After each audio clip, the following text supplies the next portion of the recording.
once again, live Dubcast. Week 3 predictions. I already have this up. Oops. Week 3 predictions. Week 2 recap. A pretty good week of football, to be honest. 1 o'clock slate delivered. I especially was saying how the 4 o'clock window was stupid for having 3 games, but they kind of all delivered. So, some decent football all around. A lot of injuries, which we'll get to, I'm sure.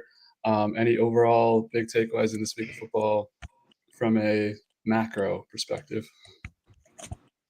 Go Pats. I mean, we're going to talk about it ad nauseum when we get there, but I mean, so really, I haven't been this happy going to like a week of football in a very long time, being a Patriots fan.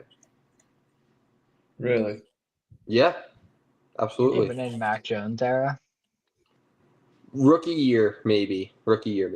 But we'll dive into. We got a lot of That was like 4 or 5 years ago at this point, which is crazy to say. Exactly. All right. All right. Hot start.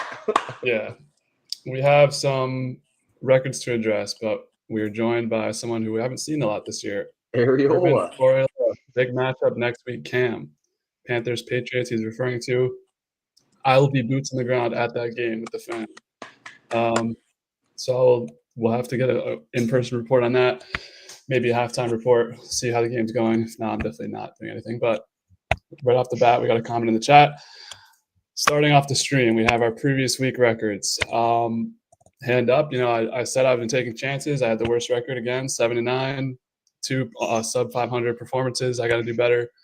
I got in the lab this week. I actually like a lot of my picks. I hope. Okay. So yeah, that's where I was. Michael did one better, 500. All the better can ask for, 8-8. Yeah. And Cam, a crazy week, 13-3. Got to give respect to that. I was thinking someone needs to have a perfect week this year, but it's probably not going to happen. I don't think we had one last year. So overall on the records on the year, I think our best was the 13 last year. I don't know if we ever got 14. Well, bye weeks are happening, and then there's only a couple weeks where there's even 16 games. Yeah. So, all right, records on the year so far. So I went 7-9 both weeks, so I'm 14-18. Michael is 15-17, and Cam is 23-9. So Michael, we're in the back of the bus right now. We got to catch up.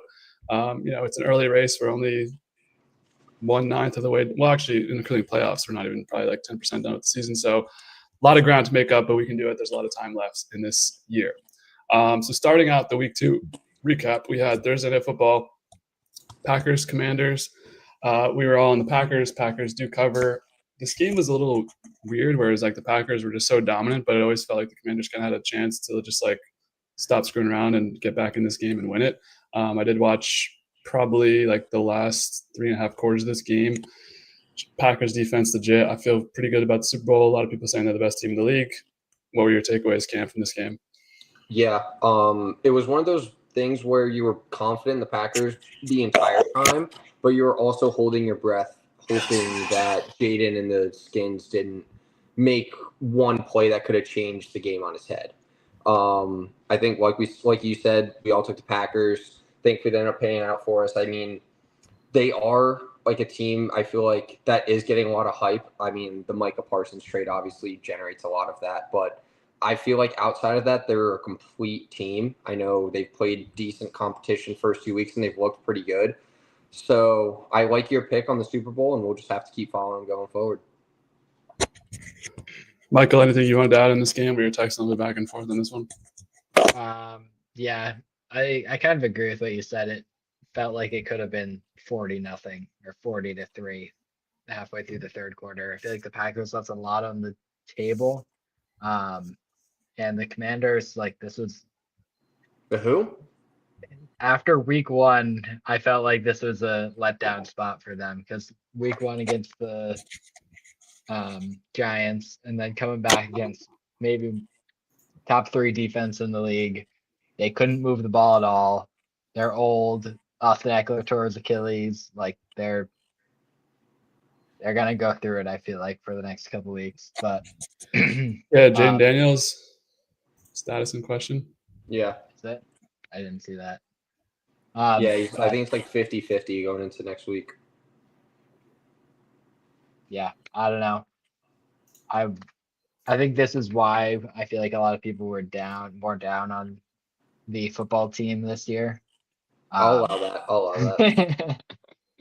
Because they're the oldest team in the league, and they had a lot of lucky wins last year, like last second heaves and stuff like that. But yeah, we'll see. Yeah, there is something. I do love Jordan Love, as everyone knows, but there is something to be said about him just taking the ball and then he just like runs backwards 10 yards. And I'm like, what are you doing, bro? And it's kind of panicking. So I need to see like a very consistent, because I feel like the first half of the Packers or the first half of the Lions game, he was really good. First half of the Commanders game, he was really good, but we need like a consistent game, like a full game to feel really good about that moving forward. That was just my last take on that one. Well, no Friday night game this week. We had Sunday, starting off with what was a lot of people's game of the day, Cowboys Giants overtime. Michael, your takeaway on Cowboys Giants. What do you think of this game? It was absolutely electric. It honestly might have been. It's up there with the Bills Ravens game of week 1 for game of the year so far. Wow. With like 40 seconds left, moon ball to neighbors. That was insane. And then the 64-yard field goal, I think, with no time left to send it to overtime. Overtime was kind of a bust, but it was still a sick game, the fourth quarter and everything. Yeah, I mean, I feel like this was a good game for the Giants in terms of their fans being like, all right, we've got a semi-real team here. I still think Jackson Dart, who played like 4 or 5 snaps in this game, they might continue to do that on like if we have like a 2nd and 2 or something like that, where could be a QB run or something like that. You might see that going forward. I feel like for the Giants, it was moral victory type of game. And then the Cowboys, like, this is how they're going to have to win games, scoring 40 points.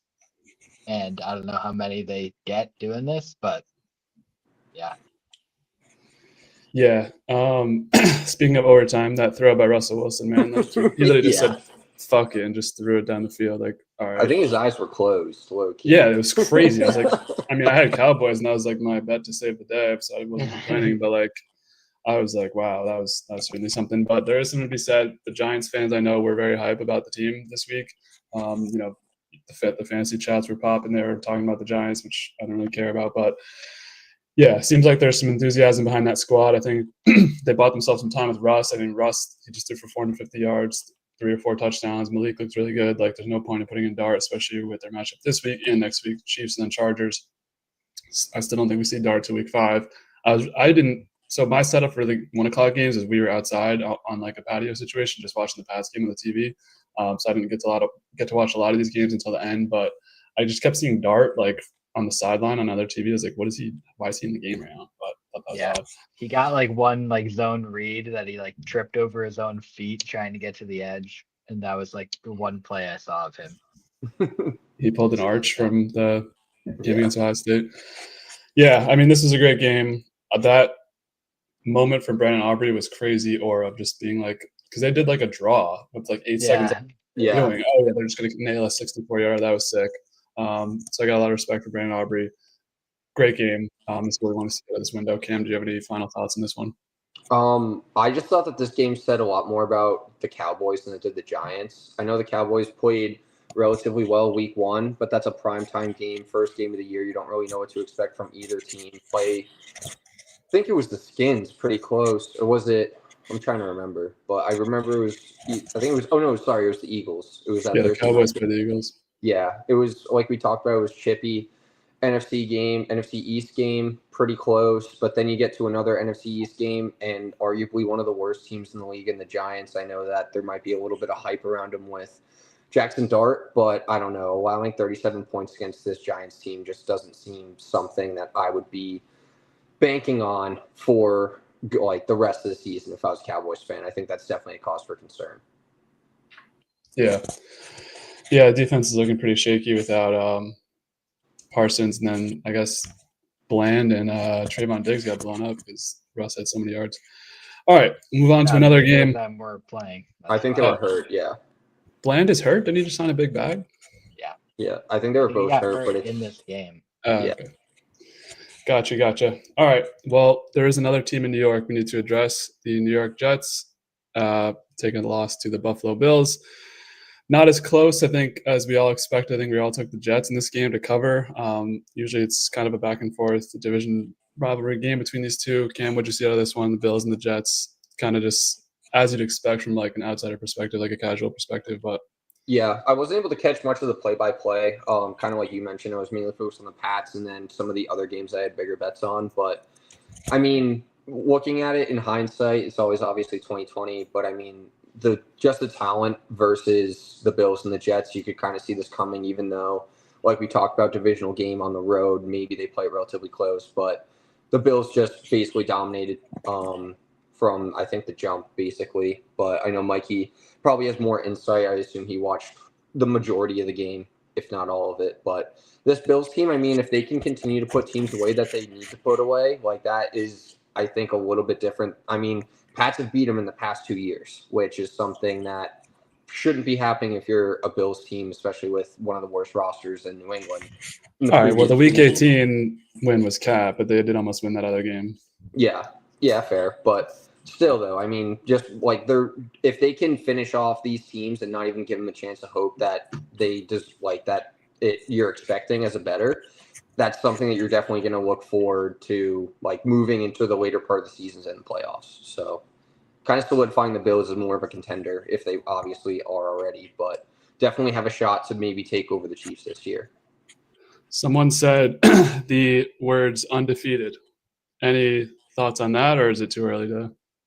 Too early, and so that's something you can't really throw around week 2. Okay. Michael, your perspective on this game from a Jets fan. Justin Fields got hurt. It doesn't look like he's going to start this Sunday. To me, like I think Cam, you were talking about how like they could keep the momentum going, but I don't know. I kind of felt like this was just going to be like a dip spot where they come back to reality. But Michael, what was your takeaways from this game? Not great. Tough. Yeah. I think they really kind of just like shot themselves in the foot early in the game. They had a chance to go 3 and out on the Bills' first drive, like 3rd and 19, got a roughing the passer call. Ended up Bills going down and scoring, and then Jets did jack shit on offense, basically. Justin Fields fumble early in the game, and it was like before you knew it, it was 13-0, and then like you're done after that. The Bills definitely look like a juggernaut, like they have been the past 3 years. I think I said 14 wins at the beginning of the year. Yeah, something like that. You guys both took the over, I believe. Yeah. And for the Jets, we all took them against the spread in this game, but I definitely didn't expect them to win. I kind of chalked up a 0-2 start, so it's like kind of just like a wash game, like forget about it, I guess. It'll be interesting to see what they do in offense with Tyrod next week, because they already rolled out Justin Fields. So yeah, I mean, it's kind of just like a throwaway game. I feel like if this is like the one game they get blown out in this year, like that's a successful year, I feel like. Where was this game, in Buffalo or in Jet In New Stadium? York. Okay. I was going to say you got to worry about playing in Buffalo, but might be cold. I don't know. I think when they play do that. there. I think they play Buffalo like the last week of the year. Okay. Maybe a Pats Bills situation. You might sneak out with a dub there, Mike. I know. Yeah, you should go to that game. I had something else to say, but I forgot it. More comments from the chat. Don't even worry, boys. I'm not actively watching at the moment, but I will be soon. Okay. I accidentally ended up at a bar. Oops. Classic Wednesday night. Did you ask Dub? I don't remember fucking asking. Well, I can't hear you all right now, but man, it was nice to be a Buckeye for the first week for the Jets. Now I hate my life. So, any thoughts on Ohio State Jets players, Mikey? Any commentary on Jeremy Ruckert caught his first touchdown of his career. that? Oh, he scored. I didn't even know he scored in this game. He got their one touchdown. Nice. Garrett I like was kind of bad. He dropped 2 balls and did some other interesting stuff, and Justin Fields was actually terrible. Like it was Okay. like he had like a 1.1 QBR or something like that. Jesus, I did not know that. Oh, They completed 2 passes in the first half, and there was a few that were like wide open airmails. what I was gonna say was I think like Dude, what are we doing? This is a professional podcast. There's burping into mics now. Sorry, I made fajita. Sorry. What I was gonna say is I think 1/4 of the quarterbacks got hurt of the starting quarterbacks already. Yeah. And we'll get to some of the other injuries, but Oh, here we go. I think it's only going to be a 1 week. Whoa. Yeah, was that a 10D take that you just Yeah. All right, let's move it along here. Great to see your faces back on my television. We're on the big screen. I have my DOUF picks ready for y'all to call in with tonight. Let's go. First, a DOUF appearance from the actual DOUF boys. Let's go. All right, well, let's keep moving through this 1 o'clock window. MAC game. 49ers 26, Saints 21.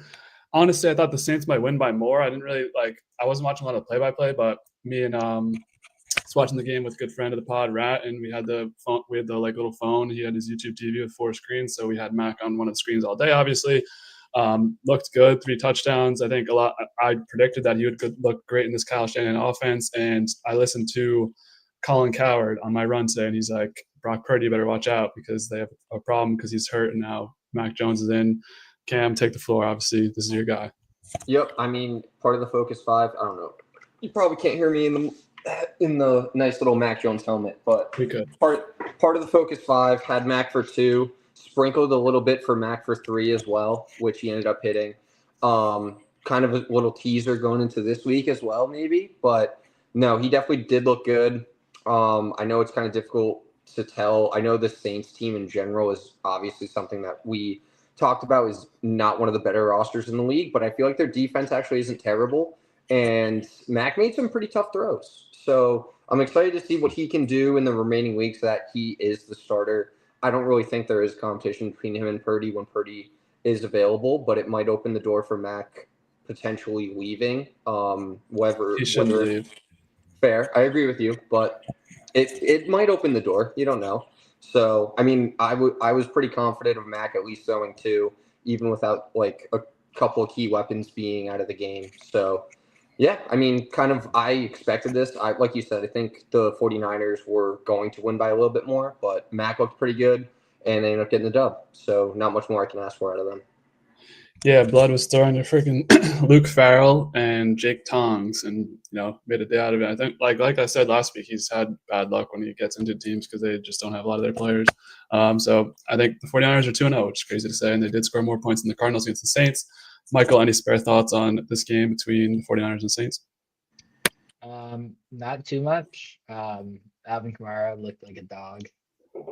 He did. I saw some quality highlights of him just destroying people's ankles, which is as per usual, even though he is getting up in age a little bit. But I was just going to say, how old is he? 30? 31? I was actually looking that up. He's 30. He's born 30? July 25th. Also, Rattler with 3 tuds, no turnovers. I mean, yeah, he actually plays pretty well for like an 0-8 quarterback in his career. Kind of wild, but. All right. We keep moving to a game that wasn't as entertaining as any of the games we talked about. Well, Jets, Bills maybe, but Ravens just destroy the Browns. This one never really felt close. I think we were all just kind of taking the Browns because it's the biggest spread on the board. Any, overarching thoughts on this one, or just kind of we can move it along here, but Cam, Yeah, I think I looked a little too much into the spread, even though it was a divisional game. Thought it would have been closer, but obviously the Ravens at home just dominated. So not much more that you can say. Kind of like a statement win, similar to the Bills, where they put the team away when they need to. Maybe it's something for the Ravens because last year they lost to that Raiders team week 2. A lot of people were concerned about that. Maybe this be a similar spot. I think we forgot that the Ravens covered like a 21.5 point spread against the Browns in week 18 last year. So Ravens looking good. It looks like they're up there. I mean, they were 1 point away with the Bills, who we've all said is a pretty good contender. Michael, do you have anything you wanted to add on this matchup? Oh, Dylan Gabriel got in the game, hit a touchdown, 3 for 3. No Shadur. Do we need to get into that or? No. Yeah. Michael and It was like sort of not. It wasn't a blowout until the fourth quarter. It was 20-10 going into the fourth, which is covering, but then it kind of just Blew went up. to shit. quickly evaporated. Yeah. Yeah. Nothing really to add. Ravens is Lamar MVP season again. Yeah, I guess my MVP picks got a toe injury, so Yeah, it's tough. Yeah, your MVP is out until January. yeah. So I'm down for it. I mean, Lamar probably deserved to win last year and didn't, so he can win this year. I don't really care. Next game, Rams Titans. The train, Michael, the train has gone off the rails a little bit. No it's shit. still What, on. what a fucking It's surprise. hanging out by a thread. We'll have to see if we're still gonna ride. I think it still is worth it just to troll Cam, but we'll see what if I'm switch the riding. ways. But Rams, I think, have been one of the less talked about teams so far, but they beat a playoff team last year. Some of us grade the Titans higher than others. I do think Cam Ward has looked decent. I didn't watch a ton of this game, but to win by 2 touchdowns on the road, I believe, is a great win for the Rams. So, Michael, is there something you wanted to say about this game before we get to the Titans hate train? No, not really. I didn't really watch much of this. It wasn't really on Red Zone at all, so I didn't. Devontae, I wonder touchdown for the fucking Rams. why, actually. Puka, like Devontae. 50-yard run was sick. Yeah, I mean, I don't know. I feel like the Titans are something's about to happen for them. It's got to happen, man. What was your takeaways from this game, Cam? I'm guessing it wasn't on one of your TVs either. No, I saw a couple of highlights. I saw the Cam Ward throw, but then it's like, okay, well, that's probably one of the stupidest decisions you're going to make as a quarterback, and you got bailed out. So he'll probably continue to do that, and then make the Titans one of the first 0-16 or 0-17 teams we've seen in a very long time. So the crossbody throw across the field was sick to Isle Manor. No, it was a dope play, bro. You can at least say that. It was dumb as fuck. And this Titans team, I actually think, has a chance to go 0-17. So I thought that the Rams being only favored by 5.5 was an absolute steal. I mean, they competed with the Eagles going into the playoffs. I mean, they're and then you guys always talk about the fucking West Coast, like going to the East Coast body clock, 1 o'clock. It's really a 10 a.m. start, but 11 a.m. start. 11 a.m. start. I know I corrected on you on the last pod. But still, the fact that like that even was a consideration was such a joke. Like Cam Ward will not lead this Titans team this year to anything. Maybe he can like develop like eventually when they have a better roster. But overall, I think this is just like an absolute place. Like it might be close to the Browns on places where your career goes to die at the moment. So continue to fade the Titans. I think that's a decent point, but I think they could be a competitive team soon. Next game. Bengals, Jaguars, obviously the big headline from this one. Joe Burrow gets sacked and goes down. Luckily, there is another man on the team with the initials JB who comes in and is able to close this one out, Jake Browning. I didn't catch a lot of this one either. I did have T, was the only one who actually succeeded on my touchdown parlay, so that was nice to see him get an end zone. Jamar got back in the end zone. Chase Brown looks pretty good. So Bengals offense is there. We'll have to, kind of gauge how they'll look with Browning as we make our picks for next week. But what was your specific takeaways on this game, Cam? You kind of expected this, but it was a little close, like the 3.5. This is right on the line of the spread. So I mean, yeah, the Jags were up going into the last minute of the game, right? Or last 2 minutes. It was the last very late touchdown by the Bengals to win the game. It's just tough. Like, obviously, the Bengals we've talked about nauseum, not just us, but almost every media source has talked about how they can never get off to a hot start with Joe Burrow. And the 1 year they start 2-0, Joe Burrow's out for the next 3 months, which it really sucks if you're a Bengals fan, especially and they're with Joe Burrow on the field, they're one of the more entertaining offenses to watch and one of the more entertaining teams to watch, just because they're going to put up points and the other team probably will as well. But I'm curious to see what they do at the quarterback position. Hopefully they stick with Browning, but I think they brought in Mike White and then another backup. Sean Clifford, yep. I'm curious to see if they make a run at maybe like a Kirk Cousins or potentially another backup that hasn't really been seeing much of the field later on in the year. If they're contending for a playoff push and they're not really succeeding with Browning. So that's something to kind of flirt with for a headline moving forward. But I don't know. It's going to be tough, obviously, losing one of the better, if not the best quarterbacks in the league. People have been pushing Jameis and trade rumors. I don't really see that one, but Yeah. Browning was good, which was Yeah, like he did. Yeah, he played his 2 years ass ago. off. He played really well. Yeah. This game he played good. So I think they should stick with Browning for now. Yeah. Michael, do you have anything you wanted to add on this one between the Bengals and the Jags? Yeah, it's gonna be interesting to see the Jags moving forward, what they do about their Brian Thomas Jr. situation. Also Travis Hunter playing like 4 snaps on offense. Also, do you see the clip of Trev like doing the little hand swipe at coach there? I did not. That's trouble early. Yeah. I don't know. I knew they were gonna be a high scoring offense just because Liam Cohen coming from the highest scoring offense last year in the Bucks to this year. They've got weapons. I didn't think their defense would be this bad, considering they have some players on that side of the ball. But I don't know. I'm still high on the Jags after this game. Yeah, also another point. What a surprise, another AFC South team choking the game away. But just another point. They did. They got a pick with like 4 minutes left, up 3, and they could have just like ended That's the AFC game, and South they went football. 3 and That's out. AFC They South went football. backwards. They went backwards and then punted. Like that's just horrible. Hey, they're 1 game behind in the division, and they're 1 game above the team you picked to win the division. So that's all I'll say on that. Moving forward, we have another 10 o'clock body clock game for the Seahawks. West Coast team comes in, gets the W, underdogs. You guys both picked the Seahawks. I picked the Steelers. I mean, maybe the most dumb play ever by Caleb Johnson, just letting the kick, like they showed that on the screen. I was like, what? I didn't even understand the concept of that until I was watching Red Zone later. I had no idea what was going on. Aaron Rodgers is crashing out already at Calvin Austin.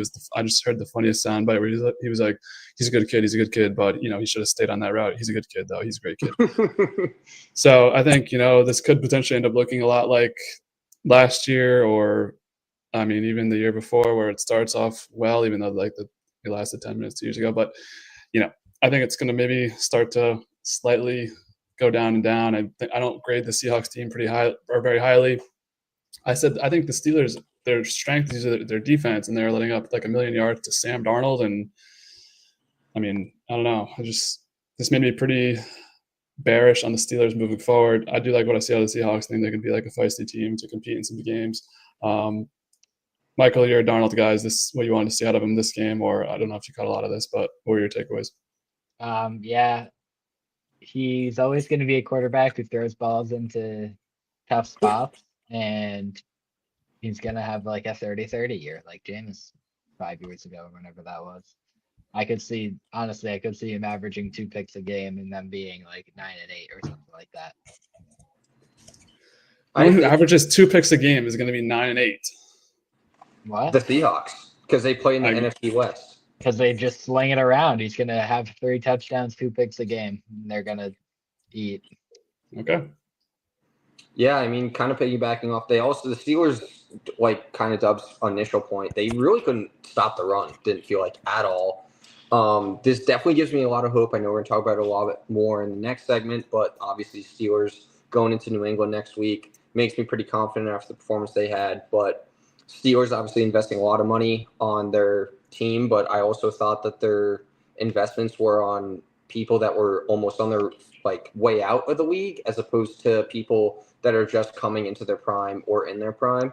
So I think you kind of saw that a little bit. I mean, obviously some teams have off days, but they just looked kind of sluggish, it seemed like, when I was watching the clips that I was watching. But I don't know. I mean, I don't rate either of these teams very highly. I wasn't surprised. I picked the Seahawks in this one, even though they were going on the 10 a.m. fucking game clock or whatever, but body clock. But I think they played relatively well. They're an NFC West team, so they'll probably win and lose like all of these games against mediocre teams. Probably go 500 and maybe, like Mikey said, end up 9-8, 8-9. Wouldn't be surprised by that at all. But yeah, not really. Kind of exactly what I expected going into this week for them. Okay. Another one from 1 p.m., another blowout.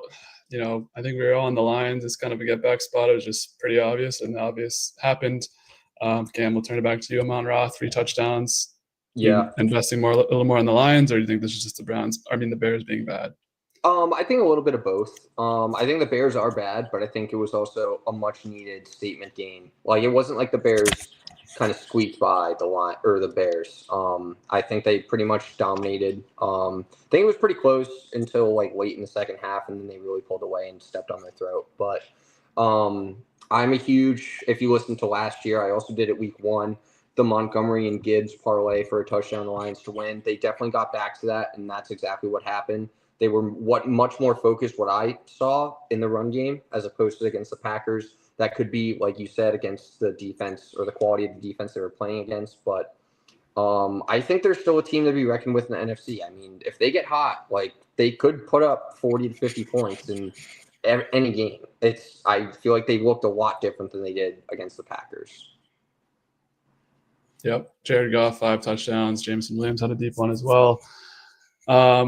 Yeah, I mean, I don't know what to say about the Bears. Looks like a lot of people are out on Caleb Williams. I do have one friend who's a Bears fan. He seems to be somewhat still invested, but I think we've all been there with our quarterbacks, young guys. We want to give them the best and say that it's everyone else's fault until we realize that it might be their fault as well.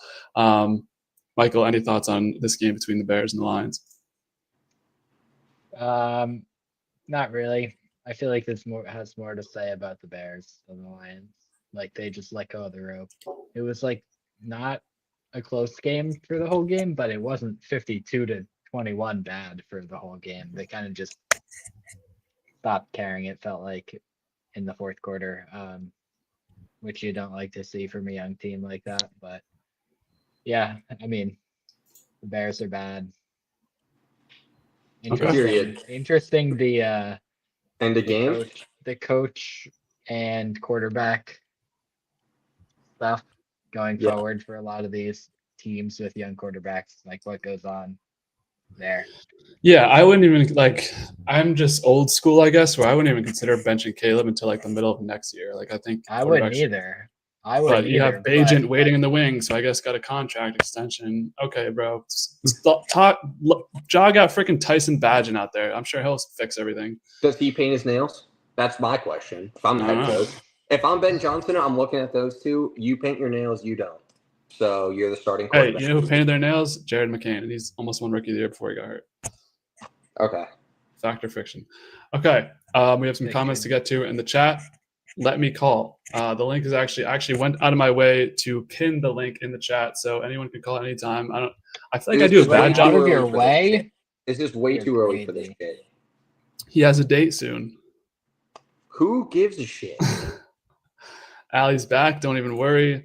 And she's calling cap on the fact that Greg has a date, with all due respect, though. All right. There's one more game to talk about in the 1 p.m. window, which, ironically, it fell this way, but Pats get the win, probably the second best game of the 1 p.m. slate. Before we get to that, we have a caller. Welcome to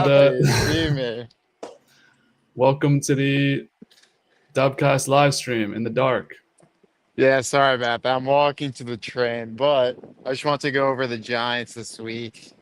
Disappointing loss. I don't know where we go from here. I am going, by the way, Sunday night, Giants Chiefs. Gonna be electric. Shout out to Cowan, Brody, and all right, we don't Connor. need this. Come on. But yeah, we're gonna go to the game, and hopefully we'll bring the boys some luck. That game was insane, though. That was a great game. Yeah, were you here when we were talking about it? What? Were you in the stream when we were talking about it? No, I wasn't. What do you guys say? Well, I'm not going to re-say the things I just said in this live stream to you because you just called in now, so you have to go back and listen. All right. Any predictions? Chiefs, Giants, and also you said you'd come this time with something prepared. You just said 2 sentences about how it's a disappointing loss. What is this fucking background noise? He's on the subway or some shit. No, I'm outside the subway. Give me a minute. I just we're not giving you. All right, let me speak, Cam. Let me speak. I'm putting a timer up. I like the Giants spread. I think I don't think the Chiefs are that good. Like, they don't have any receivers. The only thing great about them is their defense. Like, Mahomes is having not a great season this year. But, like, it's just the Giants. Like, they're going to disappoint somehow. Great fucking announcement. Yeah, Jesus Christ. What are we doing here? All And right, he's- I Cam, agree, Greg. relax. They're gonna disappoint somehow. They Um, will. I mean, we literally lost. We should have won that game. There was 19 seconds left, and we gave up a touchdown. Like, come on. Like, Giants they football. always disappoint. It happens every single game. We Okay, do What about something. then how about that explain. Russ pick in the overtime? Okay, that was ridiculous. Like, where was he going? I see how we were beating their DBs deep, but just don't throw it to say fuck it, throw it to Malik. Like, I know it's overtime. You're not just throwing it anywhere. It's for the game. Like, do your checkdowns, run, do whatever, but just don't throw it deep to say fuck it, Malik's out there somewhere. Am I wrong? No. That was the most Uh, intelligent thing I've ever heard you say, honestly. All right, thanks, man. No Appreciate problem. it. But yeah, I mean, I like the spread, but we're gonna don't trust me because the Giants always fucking disappoint. So Yeah, so before we let you go, explain this. So the Giants always disappoint, right? I can curse right on the podcast. How come then before every season you're like, Jackson Dart's going to be him? Are we taking the over on the wins this year when they have like the hardest schedule of the like? You need to come down to earth, my man. Wait, because unfortunately, I need to believe in something to make me love football. Actually, that's not true. I always love football, Okay. but I need to believe in something to make me feel good inside. Is that too much to ask him again? It's a little too deep for fucking the Yeah. week 2 recap. You know what? I said You're I'd come with some 0-2. material. I Yeah, came with there's some material. not really, but Yeah. any final thoughts before I let you go? You've got somewhere to be. We've got some more games to recap.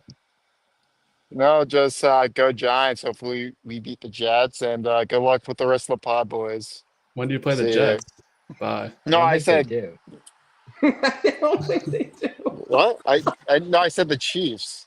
I thought That's you not what Alright. you said. I said the Chiefs. All right, run All back. right, the tape. You said Jets. replay that. Whatever. Go Giants, beat Chiefs. Yeah. Good luck on the rest of the pod. Thanks, man. Good luck in your Yeah. personal life as well. All right. Jesus Christ. Good Early luck call in your in. personal life. Good. Early Colin, get that out of the way. Yeah, thank you. We were talking about this Patriots-Dolphins win. Cam, take us away to lift I your was gonna spirits say, back thanks up. for teasing me like that and getting me all pumped up, and then you bring that fucking clown on the pod. But Yeah, he brought himself on. He called in. I mean, I've obviously Miami. We talked about it. Arguably one of the worst teams in the league. You want them to have a more dominant win, but honestly, even in the glory days, Miami, we've talked about, is always. I had this chalked up preseason as an automatic loss. Like, in my opinion, we never win in Miami, especially in the heat. Going in the middle of September, I thought Drake May played his best game he's ever played as a Patriot. I think the offense looked good, scoring 30, like over 30 points. When's the last time they've done that? Honestly, like, Well, they didn't because they had a kick return touchdown. well, okay, fair, but I mean, overall, their offense, I feel like, was very consistent moving the ball. They had successful drives almost every time they were on the field. Defense definitely is a concern from my perspective. I know we talked about Christian Gonzalez being out, and I don't know how long he's going to be out for, which is also a major concern. But you really need him to – I really want him to come back just to see what this defense can be when he's on the field, because I feel like there is significant issues when it comes to the passing defense, but also I mean, there's a lot of hiccups on the defensive side of the ball, and then special teams letting that touchdown getting returned and like with the lead, crucial moment late in the game. But I mean, it definitely showed a lot of resilience coming back, ended up with a win, like I said, in Miami, which we never do. So I was extremely pumped. I haven't been that pumped about a Pats win in a very long time. So it definitely got the juices flowing and got me excited for week 3. So yeah, that's kind of where my mindset's at. I'm not sure how you felt about it, Dub, but Yeah, it was a great win. I think I was listening to some Boston radio, and they're like, it's weird to like feel like actual like excitement for how the game's going to go. I don't know if that's like speaking to like the new coaching regime or the new era or anything, but it like I was standing up, like I was hands and knees like locked in, so that felt good to have that feeling again. I will say, this probably moves me down to like a 3 or a 4 on the panic level, just because I don't think Miami's like. I don't think we should be like running around being like, oh my God, we beat the Dolphins. Granted, it's brutal. Haven't beat them since 2019, which is crazy to hear that stat. In Miami, we haven't beat them and never have beat Tua. So I thought that was all good on that aspect of kind of like ending that streak, kind of ending that skeleton in your closet from the previous couple coaching regimes. But yeah, I think this is, there's definitely lots to look back on. I think the passing game is really good with Drake, and he actually did a better job of like being more mobile. The running game needs work. I think they're still trying to decide whether Ramondre is going to be the main feature back, or they're going to try and get like Travion, whatever, in there. Some mixing up with the receivers, which I thought was good. Like even Drake wasn't even hitting Booty or Henry, who are his usual guys. So I like that. Special teams looked pretty bad on that one kick return, but to return it right back was pretty hype. So overall, like I thought this was a great game for us, and it makes me excited to be a fan, just like you said. So I was pretty excited to watch this game, and it was a good Sunday because the Pats won like nothing else. I mean, when's the last time you've been pumped about like an early season victory? I mean, I get that week 1 like last year, but it quickly fucking turned downhill after that. Like how much were you really expecting with Jacoby at the helm? But with Drake early on in the season getting a huge win in the division too, I don't know. Definitely got the blood flowing a little bit. Michael, an outsider's perspective on this game at all? McDaniel's gonna be fired on Friday morning of this week. Oh, right. Really? This early? I thought you were talking about Josh McDaniels. Yeah, same. Like, yeah. No. And you were nodding your head. Well, no, I was like, I was shaking my head and then nodding my head after. But yeah. Yeah, I think the Dolphins are actually terrible, and they're gonna lose by 45 to the Bills on Thursday, and that'll be it for the McDaniel era. Okay. Bold take. We'll definitely have to kind of feed Not really that bold. I know it's not. I didn't know this was Yeah. happening. Maybe it's me being off Twitter. I don't like follow these sort of things anymore, but I was pretty surprised to hear that. But like once I thought about it a little more, it made some sense. All right, we have some comments to address. He's like the weird comments in the media and how. What about Rex calling him? What did Rex call him, like geek or something? Yeah, nerd boy. He was like, Rex everyone's basically one day locker. closer to death. It's definitely not good when your team has a players-only meeting after your first loss of the season, where it's like, hey, we need to talk, and we don't want you a fucking part of it. Like, I think that's a red flag immediately, and then especially following a Patriots loss, which they never really lose to New England. Obviously, Dub brought it up since like 2019, especially in Miami. I don't know. Like, Mikey makes a great point. Like, he could be out the door legit this week, but I don't know. We'll see. Indeed, we will. Some comments to address in the chat. Fellow Patriots fan Tandy says, seeing a Patriots head coach show emotion was awesome. A win is a win, and we will take it. Definitely don't feel great about them still. That's kind of my takeaway from this game. I think Cam, you're a little higher on them, but that encapsulates my emotions pretty well as well. Greg, our caller, watched the replay, and he did say Jets, like we all told. Yeah. Yeah, no shit. Another angling for a podcast on the Dubcast Network. He wants a podcast with Cam. Cam? No, absolutely not. And don't worry, there's going to be nobody else, just you two. Again, absolutely not. All right, let's head to 4 o'clock. I'd watch. I wouldn't watch that. It'd be too uncomfortable. Areola was with us in the chat earlier. I don't know if he's still with us to get to this recap, but this was the most Fugazi-ass shit I've ever seen in my life. Backdoor fucking cover of the century. Yeah, you guys got that. I lost. That made me go under. Crazy, like this was like crazy work by the refs to get the Panthers back in this game, to try and let them win this game, which is weird. Well, it's not that weird because they probably want the Panthers to be good over the Cardinals, but just, first of all, the 4 o'clock window, this is like the game they either started first or this started with the Colts and the Broncos. So I think the Colts and the Broncos were like a little bit behind it. This was the only game on for like a solid 15 minutes. It was dreadful to watch because at that time we had overtime. Yeah, we had the Giants. No, I'm saying like coming out of halftime of this slot, this was on for like 10 minutes and there's nothing else on. It's just Bryce Young throwing into the void. down like 28-2. It's like this is a great product, NFL. But they had some help. I think it's if you deny that, you're just denying reality. They had nothing.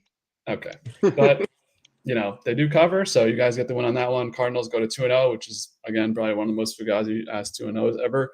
I don't even think it's the level of the Saints because people were hyping them up. I don't think anyone's even talking about this Cardinals team as being relevant. But what were your guys' takeaways from this one, Cam? Any boots on the ground comments from the Charlotte fans out there? No, it's been very quiet on the Charlotte front. I think they've already given up on this team, honestly. They were definitely expecting a much stronger start, but when an NFC West team, arguably the worst team in the NFC West, beats you by that much, I mean, I get the backdoor cover thing, but Cardinals pretty much dominated this game. I know the Panthers had a shot to win it, but you never really thought, like, hey, Panthers are going to fucking win this game. So, like you said, I think the Cardinals are definitely one of the weaker two. Like, if they're definitely the weakest 2-0 team, I could see that being a very flawed point of their record for the overall aspect of it. I think that's going to be a very low win season total for the Cardinals. But, I mean, when you get a win against another team, it's like Kendi said, a win's a win. So I think they're going to go into week 3. But then, like I said, they're the NFC West team. They're probably going to choke probably starting this week and then go on another 0-2, 0-3 kind of stint and then maybe win another game or two here and there. But, yeah, I mean, not much to add on either side other than Chuba scoring again. Chuba's a dog. Cam receiving touchdown this time. Michael, Bryce Young fan club, how are we feeling? It's not Bryce's fault. Blame Canales. No, I blame the offensive line. Also, he holds the ball for too long, but when people are in your face in half a second, you can't really do anything. Leggett looked bad. Tet looked pretty good, honestly. Surprisingly enough, I was not very high on him, but he's had 2 pretty decent games to start The off commentary his agrees. Tet is good. career. Yeah, exactly. And yeah, I don't know. There's not really much to add. They had the ball with like what, a minute and a half left. They had a shot to win the game. And, yeah. I mean, as much as I think they just Bryce was just like running immediately, like shotgun snap, run. Yeah, That's what he did. Get the fuck out of the pocket. They got the onside kick. Yeah. And then he got sacked for minus 29 yards. What a wild stat. Yeah. All right, another comment to address directed towards Cam. Why can't we be friends? From Greg. I feel like this is a current other question that gets asked every stream. Yeah, next game, please. All right, we have the battle of the horses, the Colts and the Broncos. Cam is showing a visual reaction to this one. Yeah. Another one that, leverage is just a penalty that gets called every like 15 weeks. And it's like, oh, that's a thing. I think I did speak to an NFL expert or football expert, who did say that it was a leverage. I didn't see the replay on it, so I don't know. It definitely was, but it's definitely it's a tough call to call. And the refs made him a part of this game. Sorry, I'm going to take this over. The Broncos, I would have won an absurd, like way much more money than what I currently did on Sunday because of this. Like, I would get, as soon as I saw the missed first field goal attempt, flipped it over to the Eagles-Chiefs game. I was like, we're chilling. We're in a great spot. No need to worry. And then, of course, I get a text from somebody else saying they were like, hey, are you drunk? Like, do you know what happened? And I was like, what do you mean? Like, I legit flipped over to the other game, and then all of a sudden the Chiefs-Broncos, it was just celebrating the Colts-Broncos, the Colts were just celebrating on the field. And I was like, what the fuck just happened? And then I watched the replay of what happened. Such a joke. Dub talked about the refs taking over the game in the previous Carolina-Arizona game. The refs in this game were absolutely brutal. Like, almost any time there was like a red zone drive, like on like third down, like a third and you got to have it, it was basically an immediate flag, automatic first down for the Colts. It was wild to watch that entire thing go down. I don't understand how, especially the field goal call, how you have the balls to fucking, you know what? Fuck it. I'm going to let this team absolutely determine if they're going to win the game or not by giving them a 10-yard. I think it was 10 yards, 10 or 15. 15. 15. It was 15 on a. First of all, 15 on a leverage call is insane. Like that's a 64 to like what was it, a 40, like 8, 9, like completely different, especially in a dome. But it was brutal to watch. I mean, it definitely gives me hesitation on the Broncos moving forward because I've been very anti-Colts. I mean, the Colts actually played pretty well in this game, but I was mainly focused on that end of game call. But I'll let you guys kind of take it over from there. That was a little heated moment that I had to get my anger out before Greg comments again. Nah, my shit was cooked, so I didn't even care that much. But I was just like, this is just classic. I mean, overall, I mean, I should have said at the jump, like today, this whole like Sunday slate especially felt like a ref show. Like there was like 25 penalties in the Pats game. Felt like everywhere you looked there was penalty. So I know I don't really like those weeks when the refs kind of take over. It's, I think you kind of covered everything at the end of the game, so we can kind of go to some other stuff. Daniel Jones is the most bet on player to win MVP right now, which is absurd. Jonathan Taylor had a really good yeah, because its odds are so high. Yeah. Jonathan Taylor had a really good game on the ground. I think the Broncos defense was a big part of their success last season. Who did the Broncos play week 1? I don't remember. I can pull it up. I got it. Oh, they beat the Titans. So they did play well on defense what a fucking surprise. on the Titans, but this Colts so far looks pretty good, and the Colts. No, the Colts played the Dolphins. No, I'm saying the Colts look good against the Dolphins and the Broncos, and the Broncos looked good on defense against the Titans. So I don't know. I think we'll have to see with this Colts team moving forward. I don't know. I'm like still tentative to give them credit because it's Daniel Jones. I just think there's going to be a downfall coming. But I did also have like a random thought in the middle of the summer, like what if Daniel Jones is just good with a different offensive coordinator and system? So I'm kind of middling on both these teams. I don't know what to expect. Michael, if you have anything else to add for this game. No, not really. I mean, the leverage call is definitely something.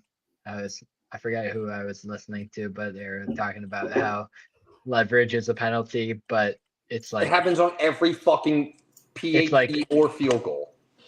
For the tush push, it's like leverage times a million in the same context. They're full starting on the tush push, which I know we'll get in, but it's like I don't know. It's just so much of a common occurrence. It's like you determining the end of the game on that call is insane. Yeah, I mean, also the 60-yard field goal is not even close at all. Exactly. Yeah, I was pumped. Yeah, they thought they were the Cowboys. They thought they were Yeah. the Cowboys. Like they ran a little nothing play, and they're like, "Oh, here's the 60-yarder for you." Just completely whiffed. And the funniest thing was the mascot just like fell over. I love when they do that. He just like fell forward. Well, they got the ball. I'm looking at it right now. They had the ball with 1:40 left, and they ran the ball 3 times in a row and then kicked the 60-yard field goal. Like, what is that? That's AFC South football is what it is. And they get fucking bailed out by the refs. It's exactly what it is. All right. I think we did the number on this game. We have some comments to address. Comment from Jake says, Colts are the 2024 Saints. So we've been kind of saying that was a little bit of the Cardinals, but do you think the Colts are the 2024 Saints and the downfall is coming? I kind of mentioned, I don't think it's going to go as well as these first 2 weeks have gone personally. What do you guys think? Cam, you're nodding in agreement? Yeah, no, I think it's the hype around the Colts. It might have to do a lot about, like, I'm a big Pat McAfee fan. I watch his show a lot, but I think him pushing the Colts a lot. Okay, nodding your head no. He's pretty popular, I feel like. And him pushing the Colts is, I feel like, one of the main reasons. Like, who else is really talking about the Colts as being one of those teams that's very overhyped? Like, I don't necessarily hear it from a lot of the other ESPN. I don't know. I don't have social media anymore, but. Yeah, but I mean, like, I don't know. Like, I don't think they're as overhyped, like, across national media. And I think, kind of like you said, Dub, where they're due for a wake-up call. Like, I don't think, like, kind of similar to what Jake said as well, like, they are pretty similar to the Saints where they're 2-0, sure, but at the same time, I don't know if they can sustain the success with Daniel Jones. Michael, do you have anything to add on this take? Okay. Next comment in reference to the conversation we have over and over again. Greg Small says, mean. Another comment from Freeland. He says, Troy Franklin blows the reason the Broncos lost. This is a little inside football here. Where I took him in the dynasty draft, feeling on him really badly. All of a sudden, Troy Franklin's popping out week 2. Let's go. Add more IR spots to the league, you cowards. Next, why is my date calling me baddie over text before our first date? Dude, you're going to see a tranny right now. I think girls just like say this stuff. Like I had a girl call me diva last night on a dating app. It's like, okay, I don't really care. It's just like the hip language. You're kind of a diva. I can see that. Yeah, I am. Completely rigged game. So on a scale of 1 to 10, how rigged do you think this Broncos Colts game was, Cam? 0. 8, like an 8, maybe 8? even a 9. Like it was insane how much the refs wanted to make it about them. Like you kind of said, it was a ref show all weekend, but like this game made it apparent. Like it was entertaining, but I think it was entertaining because the refs made it entertaining, keeping the Colts into the game. Like I think they had no business. Even though I do say that, I do like Tyler Warren. Tyler Warren had significant plays that made me think like, hey, he could be a significant player for this team in the future. But I mean, there was no reason the Colts should have been in this game. Michael's with the Mike Pereira and Dean Blandino ref union and says 0 out of 10 rigging on this one. Yep. Okay. The only sport that rigs games is the NBA. Okay. Another comment from Tendy says, I agree with Cam. They have no business throwing that flag there. If I bet on the Broncos, I would have thrown up. Did you throw up, Cam? No, I did break some stuff in my apartment though, which I have to work on because I've done that the past 2 weeks. But maybe you need like a stress ball or something. I don't know. Well, no, I do have a stress ball, but I threw it, and then that ended up breaking something. But okay, maybe like deep breaths. I don't know. Dub, big Pat McAfee show fan. Hell no. I had to go to my work cafeteria and see this fucking guy. Sit down, bro. No one cares you're standing. Him on game day, has raised my opinion a little bit, but actually in my top 5 or in my list of things I hate that Greg made me fill out, he's like top 5. So fucking huge. No, that's a big take. That is a crazy take, Cam. I'm not sure what that's in reference to, but I think that's in reference to Greg Small dating a tranny. It's 2025. Nothing's really that crazy. That's actually something I'd be like interested to follow. Like if Greg walks in, it's just a tranny. Like a follow-up pod. Follow-up pod. I would do that pod. Just you two guys. You have to invite the tranny on to the pod though, and then we can judge her on live camera. Okay. Last game of the 4:00 slate, Super Bowl rematch, Eagles-Chiefs. Are the Chiefs dead? Is it over? I had Chiefs and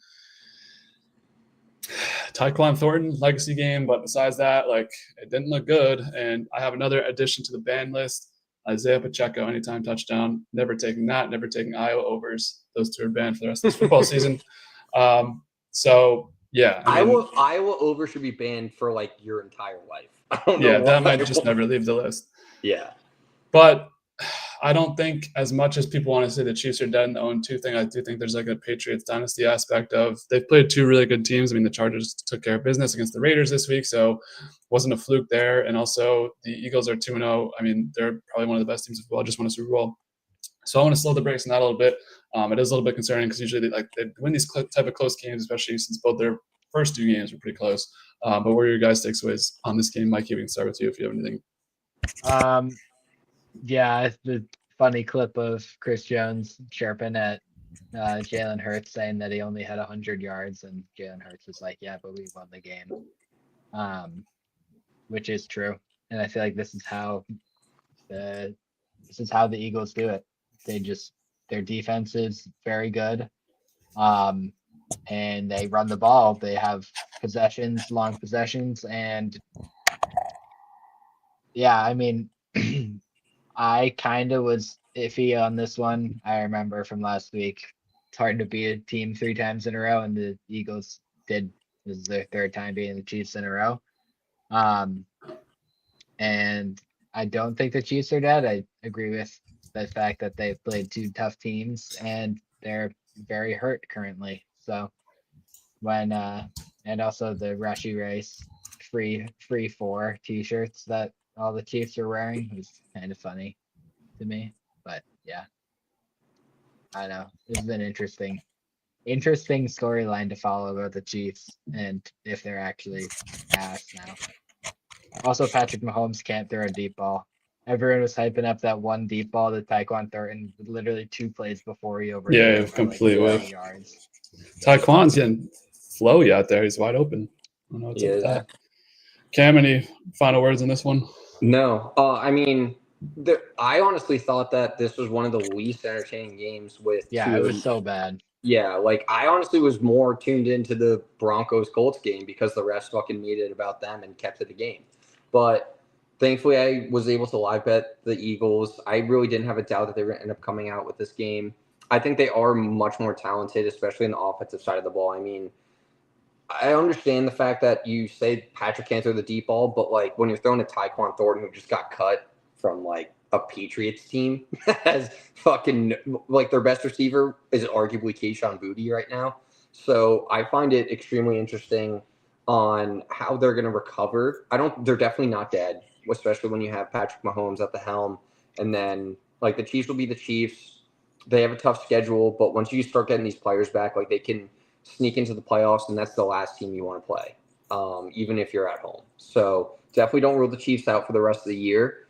The spread next week is a little interesting, which I know we'll get into, but yeah, that's definitely so. I mean, we've also kind of faded the Chiefs when it comes to spread betting on this pod, like consistently. So, but when it comes to winning football games, I think Patrick will figure it out with the core that he has. It's definitely going to take some time, but I definitely wouldn't rule him out for the rest of the year. All right. Another comment from the chat.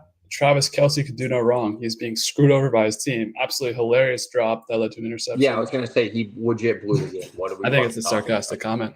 Okay. But yeah, that was pretty funny because, I don't really like Travis Kelce. Sunday Night Football. Married, though, Dub. Come on, he's getting married. So do like 67% of people. Everyone gets married. More Okay. true. That a statistic? I don't know. Ask your little robot that. Sunday Night Football, Falcons, Vikings. Honestly, this was a pretty boring game. Like, I wanted the Falcons to win, and I was in a spot where I lost every bet and was just like, fuck it, should I just put everything on Falcons money line? Should have done it, but I didn't. JJ McCarthy looked awful, which was nice to get my dad back on that take. I think I mentioned it last week in the pod, how he was saying he's like already has a crazy legacy. Looks like JJ McCarthy, actually we'll talk about that when we get to their game, but Falcons kind of just, you needed Penix to just game manage here, and he did it to a T, and they just won this game outright. Like, JJ could not move the ball for shit. So I feel like Penix was checking it down a lot to Bijan and didn't really make crazy throws, but didn't need to. They just won this game pretty handily in Minnesota. So impressive win for the Falcons. I'm pretty actually excited to watch the Falcons moving forward. I know, Cam, you're not a big fan of them, or you weren't at least in the preseason pod, but what were your takeaways in this one? Anything? The main reason I wasn't really a fan of them was because that they're in the NFC South. I kind of loop in the 3 divisions that I think are like don't touch: NFC South, AFC South, and NFC West. But the Falcons, I think I predicted, I don't know if I said this on the last pod, but they're a team like that was due for a get right spot. They played the Bucs very well in week 1. And the Vikings obviously having that massive fourth quarter comeback in prime time, coming off of a short week too. I mean, it was I picked the Falcons in this one. They ended up winning, and I was very surprised by the fact that they were favored, or the Falcons were dogs by over a field goal. That definitely opened my eyes up. Seems a little fishy to me, but I mean, Penix definitely has some traits that you could see in a quarterback that you would want. I just, like I said, I'm just anti-lefty quarterback. It's tough to watch. I don't know, but as a team in general, they actually look somewhat competitive. I can see them winning about 500, in that range, maybe making a playoff at 10 wins, or maybe going 9-8, or maybe 8-9. But I don't know. Like I said, especially in that division, they can win a lot of games. So we'll see how Penix does. If he can, he's definitely been moving a lot with his legs. So I'm curious to see how his health goes going on to the year, but I don't know. We'll see. Michael, spare thoughts? Yeah. Penix is another one of those old quarterbacks who's ready coming in. And he's playing as Bo Nix rookie year last year because this is his first year starting. Exactly. Yeah, that's exactly what I was going to say. Took the words right out of my mouth. Sorry. Yeah, and then JJ did not look good, which is fine, I guess, because short week, because they played Monday, right? Did they play Monday? No, they played Sunday night. Sunday Oh no, night? they did play Monday night. Well, the week before you're talking about, yeah. Yeah, they played Monday night. Then he had a kid on Thursday, and then he played Sunday night, which is tough week for him. I don't know. Could have been a great week. Could have been a great week. Instead, he was a tired man. And then, yeah, I mean, the Falcons, I don't hate them. I feel like this is they're a win two, lose two type of team. Like win two that you're like, oh, maybe this team can be something, and then they lose 2 games against the Panthers and the Jets. But Jets getting a free win against the Falcons. Okay. Yeah. Another comment from the chat. This doesn't even need to be said. We've been doing this for years. Michael Penis. All right. Monday Night Football. We had the doubleheader. First game was the Buccaneers and the Texans. A pretty good game coming down to the wire. Probably, at least top 5, maybe top 3 games of the week. Bucs get it done outright. They win this game as underdogs. Michael, we'll kick it back to you. What were your takeaways from this game? I think everyone's a big Baker guy in this pod. I think everyone just loves to see him succeed. And the Texans 0-2 start. So what are your thoughts on these two teams? Yeah, obviously you gotta love Baker. His style of play is exactly what I love about football. He's not a fast person, but that 3rd or 4th down run that he had on their last drive, and then standing up and chirping at whoever that safety was, love it. Give me all of that. I feel like I had them losing their first 2 games and then going on a little bit around the Bucs, but they snuck out 2 wins, and I think that I don't know if Godwin's coming back right now or in I think he was out 4 weeks or something like that, right? I think he's out 6. 4 or 6 weeks. Yeah. I mean, if they stay around 500, a game above 500 by the time he comes back, I feel like they're going to be in great shape. Texans, CJ kind of didn't look great. Obviously their receiving core is a little bit depleted, but I feel like a lot of people had Nico being a top 5 receiver this year. There was a lot of buzz for him, offensive player of the year, and it has not been looking good for him. Obviously, with him being the only receiver out there, because Tank Dell and no stuff on Diggs. But I don't know. Texans are making me a little scared of the AFC South. But yeah. Okay. Cam? Yeah, I think this is very similar to one of the teams that we discussed with, I think it was the Chiefs earlier, where sure they didn't look great, but the fact that they're 0-2 against good teams, playing them in very close. I mean, Texans had that game. I think the Bucs let them score on that last drive so they can get the ball back and control the game as opposed to winding the clock down and then either kicking a field goal or scoring a touchdown to win. But I mean, I was big on Tampa. I unfortunately had Mike Evans to score. He's actually the main reason why I did that, I knew he was from Texas, but he's actually from Houston, Texas. And I was like, hey, this might be the last time he's ever going to play there.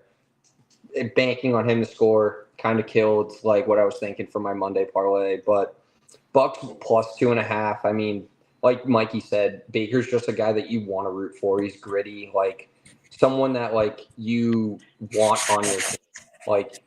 Over a lot of the quarterbacks, you see a lot of the flopping and fucking bitching and moaning. He's the opposite. He's Josh looking Allen. for contact. Yeah, I mean, he is looking for contact and then he's popping right back up and talking shit to the other team. Where I think that just infuses a lot of confidence in the rest of your roster. I think he looked great, especially coming back on the road on a Monday night primetime game. Sure, it doesn't look great for the Texans 0-2, but you've heard me at nauseum talk about how much I don't like the AFC South in general. So that'll be something we talk about going to the next segment. But Yeah, I mean, I think Tampa looked good. I also don't think the Texans looked as bad as Mikey said. I thought they played a pretty decent game, but it's also kind of difficult to judge in prime time too. So we'll see how the rest of the prime time games. I know we got absolutely stacked with those in week 1, but like moving forward, I think there's going to be a few of those ones that bring us back down to earth, where it's going to be low scoring, tighter, more last possession team to score to win. And obviously Baker was the one to do that this week. All right. Some interesting comments from the chat. Is Baker a top 7 quarterback?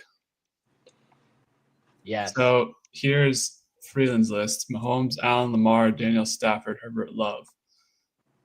I don't see Jalen Hurts on that list. Yeah, that's the Herbert thing. I understand just because of the arm talent, but it's like, what are I you think Herbert's top 5. really? I've been on that train. Okay. I think I would put all of these guys. Love, maybe not, but I would sub in Hurts for Love, and I would also say Jared Goff is better than Goff or Baker. I would think I would take Baker over Goff, but that's just based off raw talent, yeah. But system. yeah, exactly. Yeah, like it's a toss up. Yeah, like that was a good question because this top 7 is supposed to top 10 because all those guys are getting in there, but I don't know. It's like they flirt with that line, like they're either first, like as Dub likes to do college basketball, like they're on that first 4 in, first 4 out. So yeah, I think I'd have Baker in the cut line probably like 9 or 10. Yeah, maybe. I'd have to look at a full list. Exactly. Dak too was on his list as well. That's okay. Another hot take from the crowd. I know it's not that hot of a take, but Baker for MVP with plus 1750 odds. I don't mind that. Yeah, I mean, I don't think he has Michael says, yeah, really put your much balance of a on chance. I mean, I also he needs QB injuries to Josh and Lamar. Like that's the only chance any other player has. I also don't think we kind of referenced it, but fucking Ibuka looks incredible in this offense through 2 weeks. Yeah, dude, and they have Sterling. Like they have a crazy core because they have Sterling Shepard, who's like can just be a magnet at times. So. I mean, I don't know too much about McMillan, but I know he was relatively productive last year. And then we've obviously referenced Chris Godwin. Like that receiving core is fucking nasty. Like they could be one of the. McMillan's out right now too, so that's what I'm saying. Full health, yeah. That's what I'm saying. So like, if they come back to full health and your top 4 receivers are Evans, Godwin, and Buka and fucking McMillan, like Baker like has a shot, like Tendy was saying, of potentially blowing the entire doors off. But you gotta obviously expect a little bit of a down year from Allen and Lamar. But you gotta be like a 13-14 win team. Yeah, which they can be. I think they can. And he doesn't have the rushing stuff too. Yeah. Freeland loves that pick, Harry Sisson. So, okay. Last game of the slate. Chargers Raiders, 10 p.m. I know me and Michael ended up calling it. Cam, I'm curious to see, did you stay up for this one or did you call it as well? I watched the first half. The Chargers definitely. I mean, I'm not high on this Raiders team, but this Chargers team looks much more improved than what I think they made a significant step last year, but I think this is a huge year 2 jump under Jim Harbaugh. I think their offense with Herbert looks way more electric. Quentin Johnson, I think I mentioned it last week on the pod, looks like a completely different player. McConkey's only improved. And, I mean, they're throwing the ball very early on downs, and they're, like, trying to push it early, which I really like when you have that arm talent I talked about with Herbert. I don't know. This team could be dangerous moving forward. I mean, it's only 2 weeks. Both going. I mean, I kind of consider this a neutral site game in Vegas. I know they played week 1 in Brazil against the Chiefs, but I mean, that's also a big win, even though it is a neutral site. Like, you can only deal with the situations you're put in. So going to 2 neutral sites, basically, kind of blowing the doors off of Vegas. And then, like, I think they absolutely dominated that game. Like, I don't think the Raiders even had a shot at any point. So, yeah. I don't know. Gino was like very odd in this game. Like he was just forcing a lot of stuff, at least in the first half. Yeah. I was watching the game with Gabe, friend of the pod, Raiders fan, and I was like, this just looks very off. Like Gino just fell off to me. Genty didn't get much separation. So yeah, good win for the Chargers. I mean, you have to win these games if you're gonna be a competitor. Michael, do you have any spare thoughts on this one before we move into week 3? Not really. Yeah, I didn't watch anything other than the first quarter of this game, so not really any takeaways. All right. Tandy says Chargers look great, but Geno was so bad at the end of this game. Yeah, he was just bad throughout the night, which was weird because he actually looked dialed in against the Pats. So maybe that's something this Pats fan needs to take a look in the mirror on that one. All right, it's time for week 3. We start with Thursday night with a game that I feel like happens every season. It's the dumpster fire Miami Dolphins heading to Buffalo. I think last year was the week where Tua threw up the gang signs, got hurt. Josh Allen destroyed, and I think I had won a couple parlays in that game. That's why I remember it. But very hum-ho affair with the Bills blowing them out. So we'll start with you, Cam. What do you think for this game? Biggest spread on the board, I believe, 12.5 points on a Thursday night. What do you think? Yeah, biggest spread. I actually kind of similar to you. It was the same situation. I think it was Thursday Night Football, and I remember watching it. And I think I mentioned in one of my Focus 5, Cook 2+ tutties with Buffalo to win, ended up hitting. I don't know if I'm going to do that in my Focus 5, but this game, I don't even know if I want to watch a snap of. It's one of the grossest games on the board, even if it was at Sunday at 1 or Sunday at 4. But I think I know I kind of get the few losses I had were on picking the dogs on the biggest spreads last week. So I'm going to go flip side and take the Bills minus 12.5. I can't see Miami really competing with this team. Michael? Yep, I'm with you. Yeah, after watching the Bills play the Jets, I think the Jets are better than the Dolphins, on both sides of the ball. Probably the only position that the Dolphins are better than the Jets at is maybe if you take Tua over Justin Fields.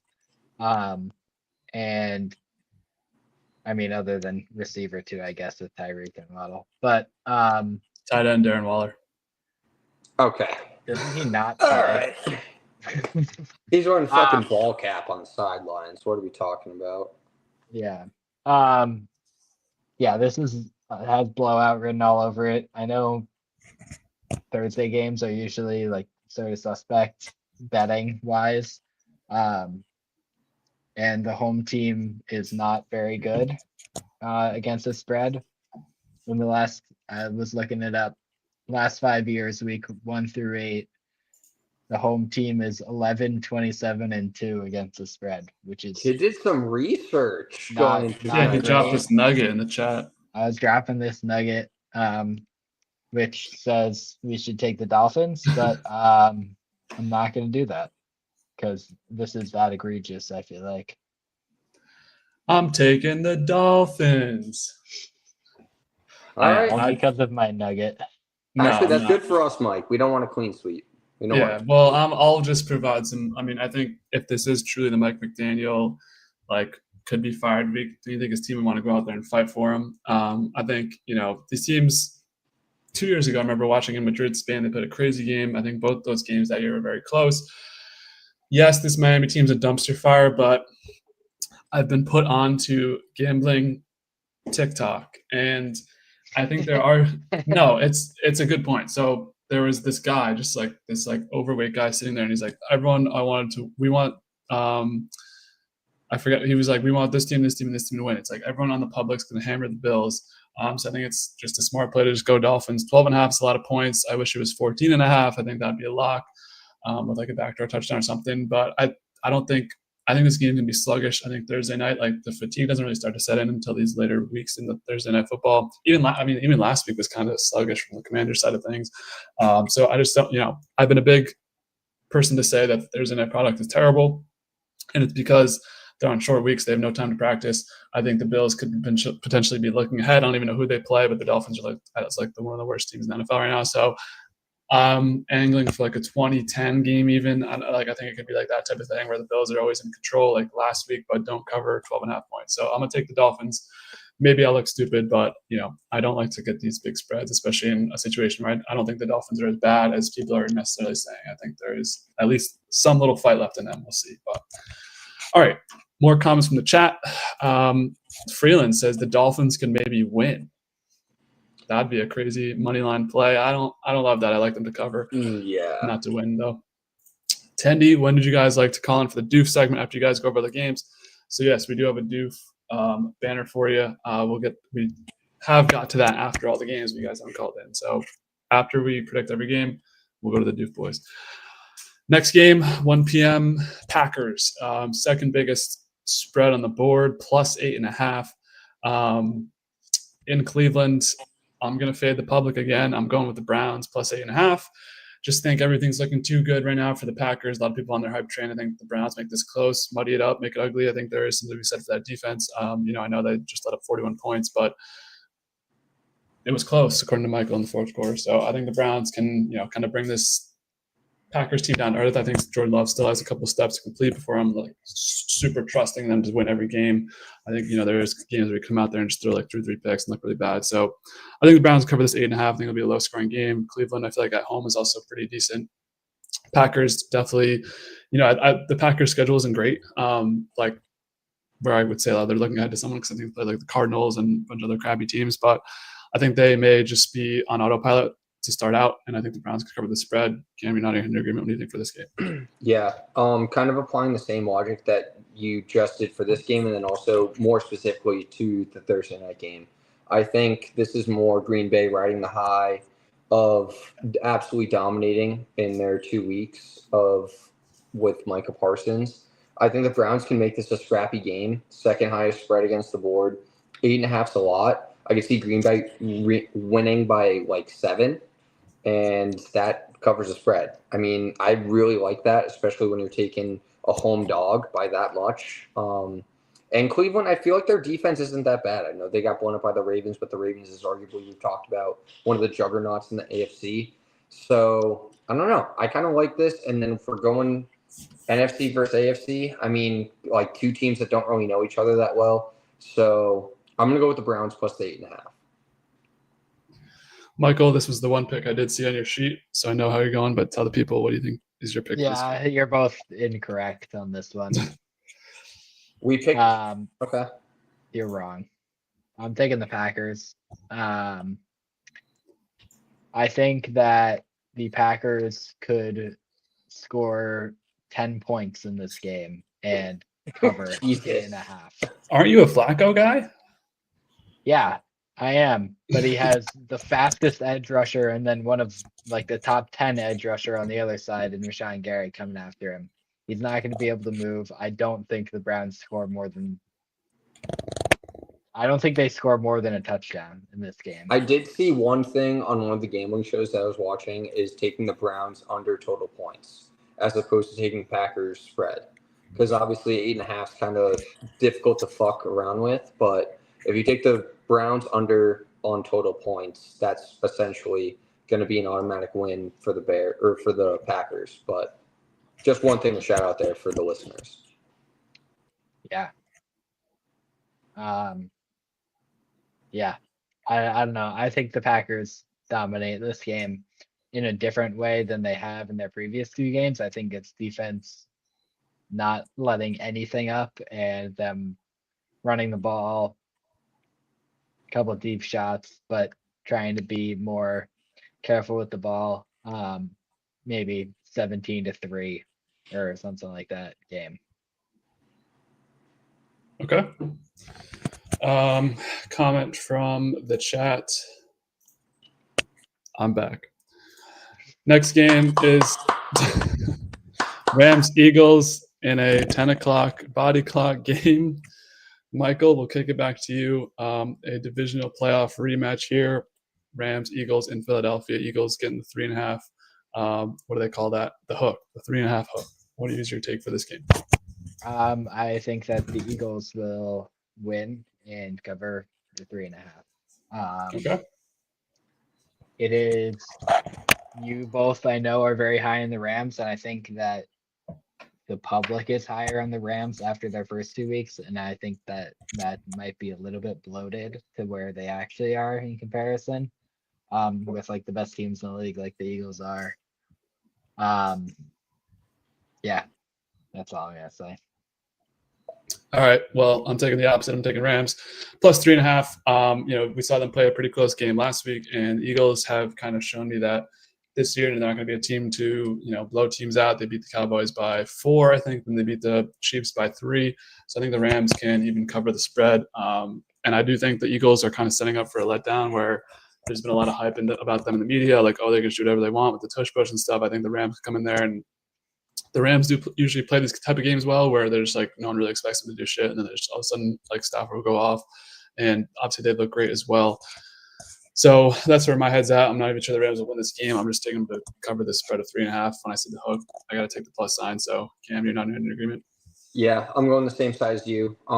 Basically the same sentiment, but I can honestly see the Rams winning this game outright. I think this is kind of not a letdown spot for the Eagles, but more of a wake-up call where sure they've won their first couple of games, but they definitely haven't been as dominant against teams that they should be dominant against. I know the Chiefs Super Bowl rematch, big game, but also, I mean, week 1 against the Cowboys, like you said, they only won by 4. Close game. I know it's a divisional matchup, but this team had them wire to wire in the divisional round of the playoffs. I like this Rams team. I don't give a fuck about the body clock. I don't really think when you're a professional, you shouldn't really think like that. So I like the Rams plus 3.5 here. I don't know how I think it might be a low scoring game. I think the under might be a play here. But overall, I think the Eagles might win, but I don't think it's going to be more than 3. So I'm going to take the Dogs plus 3.5. All right. Next one is an NFC South divisional matchup between the team we were just talking about, the Falcons and the Panthers. Pretty hard game for me to pick, especially coming off that last week Panthers rigging coverage. But we'll kick it back to the man who lives with the people in Charlotte. Cam, what do you think for Falcons, Panthers? I think this is just a wake-up call for the Panthers of maybe we just throw the season away. Where this might be the Bryce Young end of the Carolina Panthers stint, where it's kind of like the Jets or even, I mean, I think the Panthers are one of them with Baker too. But I mean, like when you bring in a quarterback that you think is going to be your guy and it's just not the right fit. But like I said, I like Penix and what he did last week. I think Atlanta's defense played pretty well. -6. I mean, I'm going to take, you have it at, you have it 5.5. Okay. But yeah. Yeah, this came down last second. I did do the lines earlier, and then it's now at 5.5. I mean, yeah, I would have taken them at 6, but I think the Falcons win by more than a touchdown on the road. I just think they're much more talented. I can definitely see a letdown spot in the NFC South divisional matchup, but at the same time, I'd much rather bet my money on Penix as opposed to Bryce Young, especially with that O-line. We talked about their struggles earlier last week, but yeah, I'm going with the Falcons here. Michael? Sorry, I was just doing some research about the 10 o'clock body clock. Can we? Yeah. It was pretty even. Yeah, no shit. It doesn't fucking matter. So I think this is a letdown spot for the Falcons, feeling good about themselves. And they're a team that I feel like will be a win to, lose to depressing games in a row. The Falcons. So I think the Panthers make a little statement here and lose by 5 points. What a statement! I thought you were going to go Panthers money line. Yeah, I was going to say. I thought you were going that route. No. No. Yeah, I'm taking the Panthers here. Yeah, I took the Panthers as well. It's been all my picks have been underdogs to this point. I don't know. I just feel like this is a trap game where people are going to think the Falcons are going to win. So I'm just trying to figure out, like, I'm trying to get in Vegas' mindset, which doesn't really help me in the past. But I don't know. I think the Panthers are kind of like approaching that territory where they can just be like a backdoor cover team, and then all of a sudden, like, no one really cares about their game. Like last week, obviously last week was more highlighted because they're one of the only games on, but like that could just happen every time where it's just like, oh, they get a couple penalties here, like the team just stops giving a shit, and then all of a sudden they're down 1 score and like doing onside bullshit. So garbage time Bryce Young could eat, and I'm thinking Panthers cover the spread 5.5. Do also see like a 24-20 situation with the Falcons winning. Like I would lean on the Falcons to win this game, obviously more than the Panthers, but these spreads 5.5. I'm taking the Panthers at home. I think we can cover that. Next game, which I'm sure Cam will be excited to talk about, the Colts and the Titans do battle in a AFC South divisional matchup. The Colts 2-0, the Titans 0-2. One of Am I the seeing 4.5? yeah, it came down. Yeah, This it one came down up as 2 well. points or a point. No, this. I'll start it out. This is the biggest rat line of the week, so I'm taking the Titans plus 4.5. They have no business being plus 4.5 in this game, and maybe I get burnt with the Malik Willis, and I'm putting my stake in the ground here. This is it. This is where the train ends. This is where the stop gets off. Everyone needs to stop and get off the train now. This is the last stop on the ride. If they don't cover this game, if they do, then whatever. But I'm taking the Titans. I think they can cover the spread here. I think the Daniel Jones, we've been through it. Like, the hype is too much. Divisional matchup. Cam Ward has shown me something, and the Colts. I don't know. I don't have faith in them. I think this Fugazi shit's going to end real quick. I'm seeing something on the horizon out there. It's Titans money line, but I'm not sure if I want to grab it. I don't think I do, just because I don't trust myself to grasp it and really take it in and feel confident about it. So I'm not going to do it. But I like the Titans to cover this 4.5. I think this is a very close game coming down to the last minute. Cam, you've been very aggressively anti what I just said. Yeah. Fade the Titans every single week. This could be 7.5. I think the Colts win by 10, honestly. Even though they're on the road, divisional matchup, this Titans team has no business being in the same conversation as any other team in the NFL. But doesn't that strike a chord? Like, why are they plus 4.5 then? I don't look at Vegas's odds. I mean, maybe that's why you're getting 7-9 records, so I'm getting 13-3. I don't know if that's possibly the reason, but I'm doing that this week. I wasn't doing that before. Okay, but You changed up your chat through TikTok, through that one clip. Yes. That really made me mad on it because I'm a walk-off set. But when I say set, I mean like the busted-up chair that I have behind me in the refrigerator in the background. But I honestly was leaning towards the Titans plus the points, but seeing how it's the Titans against the Colts, I'm taking the Colts. I don't have any faith in this, even though it's a divisional matchup at home. I would much rather have a team that's 2-0, minus 4.5. I know the 4.5's a lot. Like, I could see the Colts win this game by 3. There's no way in hell the Titans win this game. The fact that you even brought that up with Titans money lines is insane. It's on the distance. I didn't, the fact that you guys had them over 2.5 wins fucking blows my It's like when you're starving or when you're like dehydrated in the desert, you see the mirage. Like, is this real? Is this fake? Like, do I drink this water or am real. I just? It's real. The Titans are fucking dog shit. That's what you're seeing. So I'm taking the Colts minus 4.5 here. I honestly, there's not much explanation other than the fact that I hate the Titans. So I'm going to continue to fade them until they prove me wrong. Michael, break this glorious tie we have between the Colts and the Titans. Who will you be taking? Unfortunately for the public and for Dub, I'll be taking the Colts. The train has ended. That's fine. My stop's in Kyoto, Japan, while you got off in, I don't know, I was trying to make a bullet train reference. Go ahead. Okay. Just pretend that never happened. This is a game that I don't want to even have any thought about in my mind. The Colts are not a team that I would trust, and I feel like they should not be 4.5 or 5-point favorites in any game all year, based on like what we thought of them before week 1. So yeah, this is just like an anti-Titans pick. Okay. I mean, fair enough. We'll see who rules the day. Maybe a game that you will want to think about because you're going to have to watch it. The Jets. My banners are tweaking. Jets at Bucks, -7 even.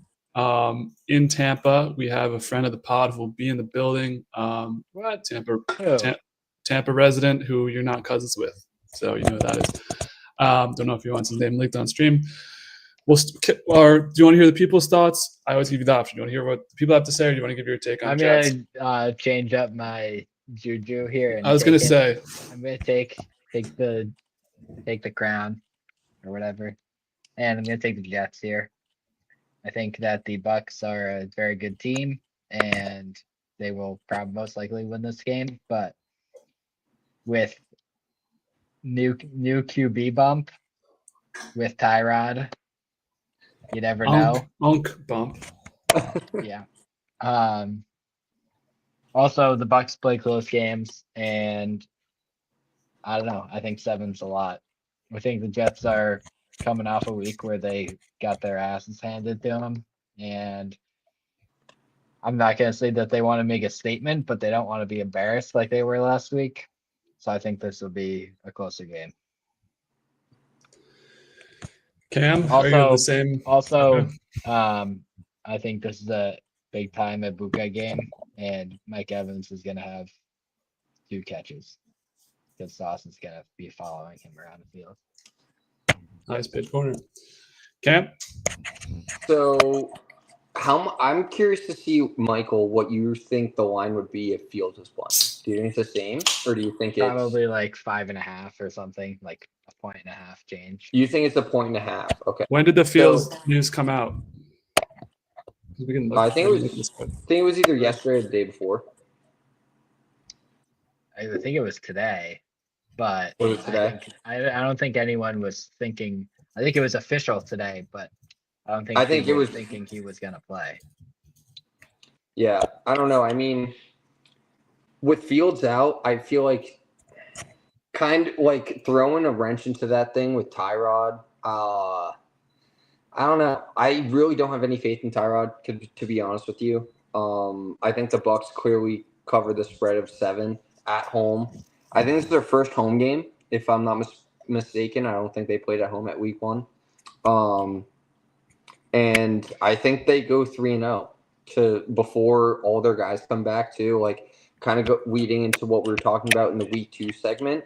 Like if the Bucks can make a run here and maybe that Baker flirt of MVP, but I mean, I could see them kind of not dominating the Jets, but I could see it being a 2-score win for Tampa. So I'm gonna go with Tampa minus the 7, even though I think Baker might be a little banged up. I take Baker banged up over Tyrod every single day of the week. Yeah, so I'm looking at Vegas Insider. They're saying that this opened at 7.5 for the Bucks. So I'm not sure if it came down or if it was just kind of hovering around that area, regardless of the quarterback change. I'm with you, Cam. I'm taking the Bucks. I've taken all the underdogs to this point. I think there are going to be some favorites that win this week, and I think the Buccaneers will be one of them. I just don't trust Tyrod Taylor to have that kind of new quarterback boost that you expect out of somebody. He's 36. We know what he is in the league. I don't know. I think the Bucks take it. Yeah, Max like 26 and has been destined to be with Shanahan since the day he was dog before the draft. Yeah, come on. I picked the Bills for the playoffs 9 years ago. Mac took the Pats to the playoffs in his rookie year. So, yeah, I don't know. I just don't think this. I think, unfortunately, I think there are just some teams that are just unlucky, or not even unlucky, just can never get their shit together. And I think the Jets might be one of them. I just don't think this can end well for them. Shitty. I think what you're looking for, I think. Bucks run this up like 28-10, something like that. I think this is an easy cover for the Tampa Bay Buccaneers. Next game, another quarterback injury. It's the Raiders and the Commanders, 3.5. I see another hook on the board. I'm taking the hook. I'm taking the Raiders plus 3.5. Fading my guy. Your boy Mariota. I know. I made my pick before I even looked at who the backup quarterback was, and I don't know. Is it even gonna? I don't even know if it's gonna be Mariota. It's gonna be Mariota. But there is a team that knows Mariota well. It's the Raiders.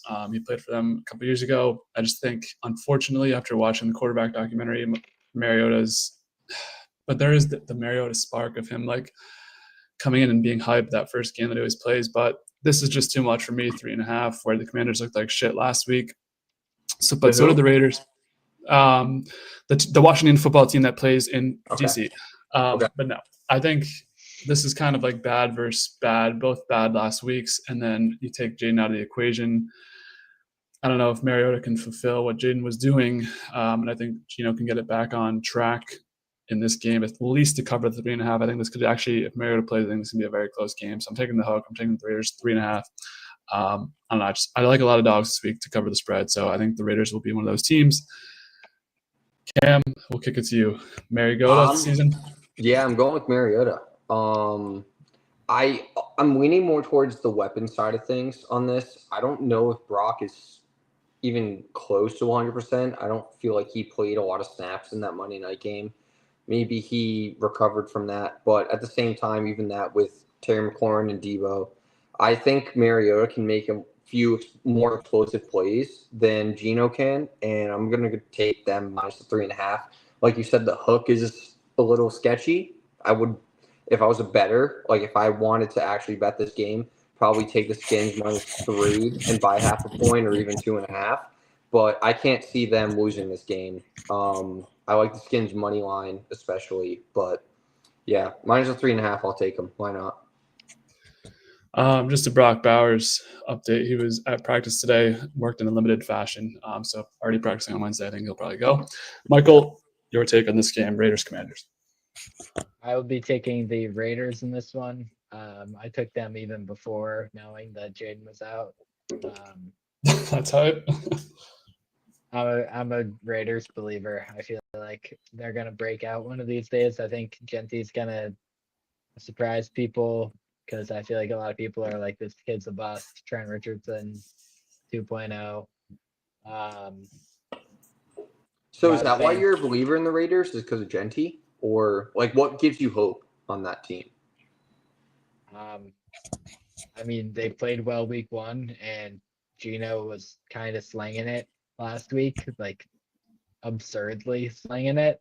So He was just outright bad. Yeah. If they tone it down, I mean, they have the weapons. Like, I mean, they don't have the weapons like top receivers in the game, but Enough to get Jacoby's good.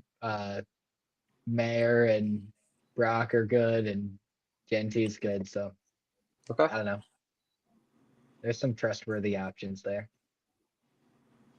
Okay. And then the Commanders are just old, and I feel like Oldest team in the without league. it, The who? without, Wait, like, sorry. I don't know if I heard that correctly. The who?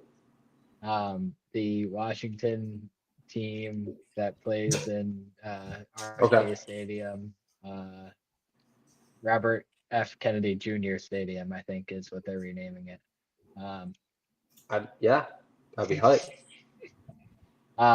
Yeah, I think they're just old, and without like an elite quarterback at the helm, it's gonna really show. Okay.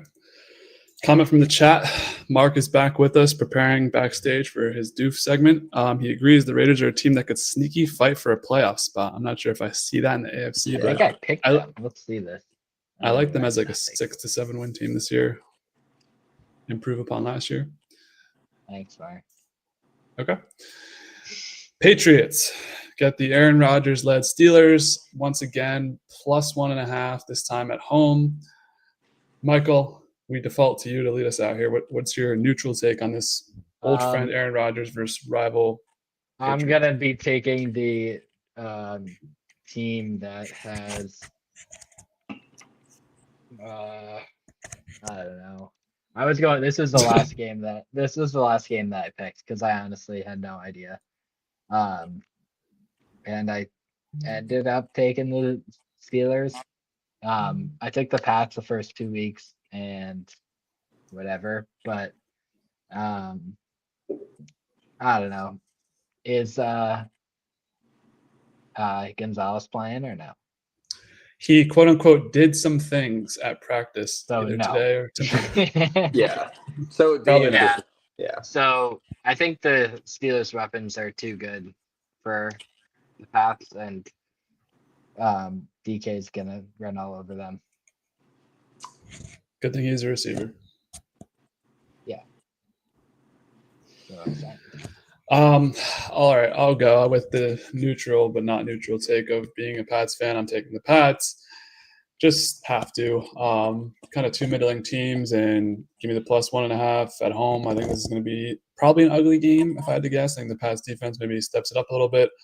Could even see this being like an 18-16, 18-17 win for the Pats and like that. I just think Steelers defense has been pretty bad, and I've been waiting for them to kind of clock in, and maybe we're the team to let them clock in. But I think the Patriots showed well last week, come back home. Now this week, I think it's going to lead to some positive momentum where things are kind of going the other way in Steelers land, where Aaron Rodgers are calling out his teammates and stuff.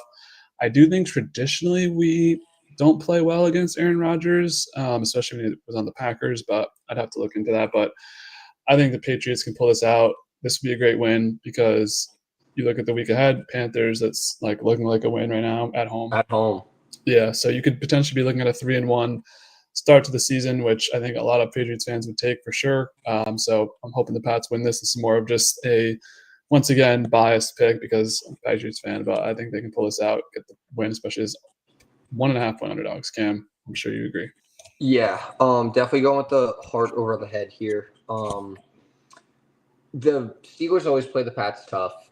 Definitely something I have to acknowledge, but at the same time, with Aaron Rodgers there, I feel like this is kind of the start of the dumpster fire for them. And I'm really hoping that, like you said, like they're not looking ahead, but week 4, you got the Panthers at home. This could be, like you said, a 3-1 start, which we haven't had in forever. So I'm definitely taking the home team plus the points. I think they win this game outright. I think Drake looked incredible last week. And like you said, the Steelers defense, especially running they completely took TJ Watt out of the game last week. I don't know if you guys saw that, but like TJ Watt was not really a factor at all last week against the Seahawks.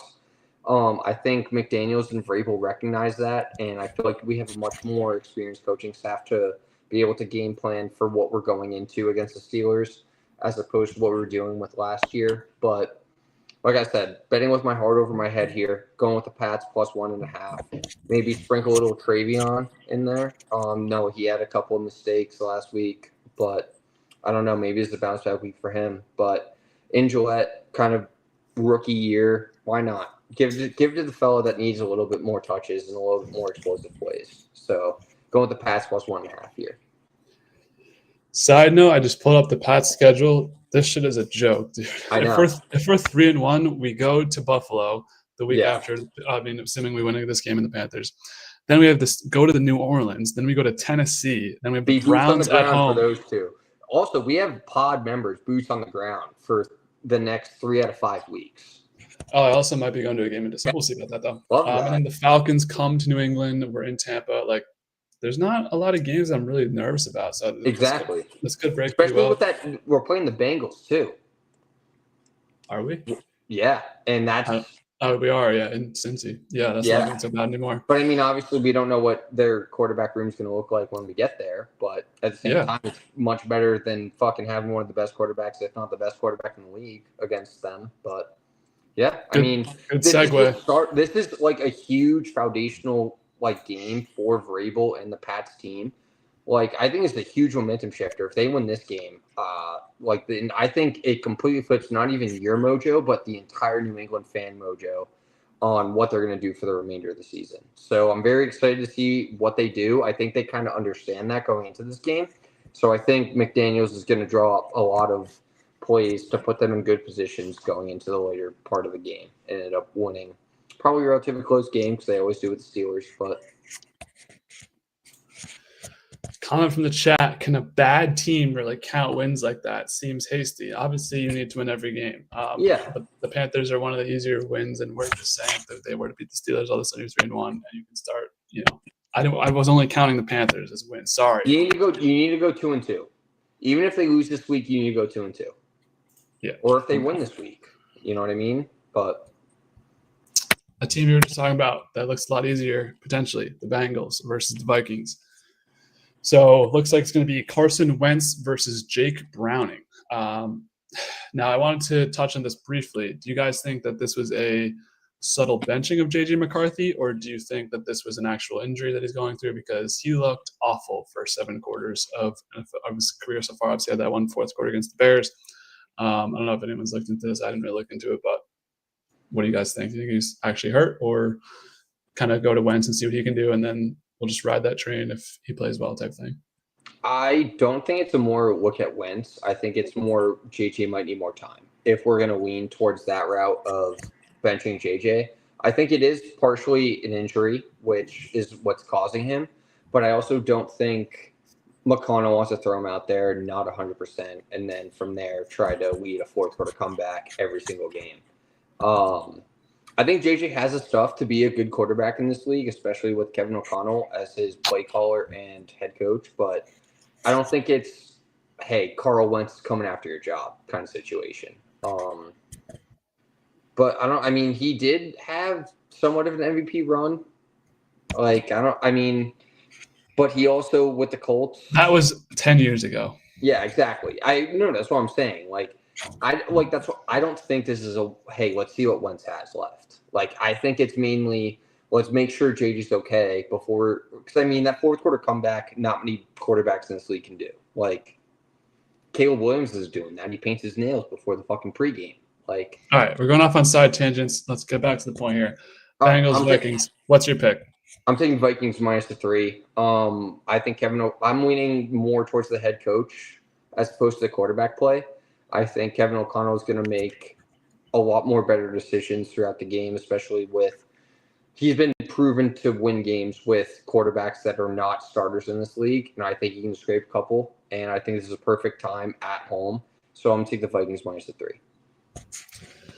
I'm going the opposite. I'm taking the Bengals. I am looking at the quarterback play. Jake Browning, I think, is a much better situational quarterback up to this point than Carson Wentz, who has been proven to be just kind of not great. In Indy, he flamed out. In Washington, he flamed out. Obviously, was traded out of, or not traded out of. I don't even know if he was traded, but he was kicked out of Philly basically for Hurts.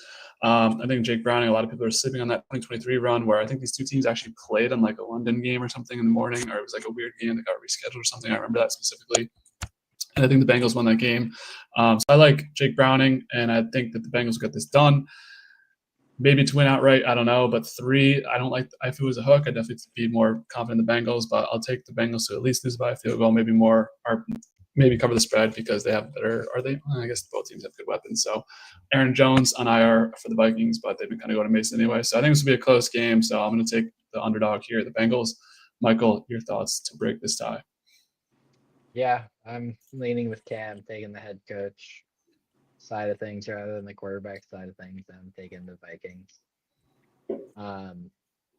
Yeah, I mean, Cam basically said it. He's known to get good things out of terrible quarterbacks like Dobbs and Nick Mullins and whoever they want to throw in there. Sam Darnold. Kirk. All right, you can't say Kirk and not say Sam Darnold. That's wild. But yeah, taking the Vikings in this one. I don't think I'll be watching any of this game though. If it's on Red Zone? They might not score. Okay. Mark's back. Talked about quarterback play. Yeah, I have no faith in them scoring. Mark thinks JJ is definitely injured. They're not benching their young quarterback in game 2. That's crazy, especially after winning week 1. I tend to agree, but I think it's just a fun theory to talk about. AFC South divisional matchup, the Texans and the Jaguars. Michael, we'll kick it back to you. You've been, you were high in the Jaguars week 0. Are you holding the faith here and think the Texans could go 0-3? I am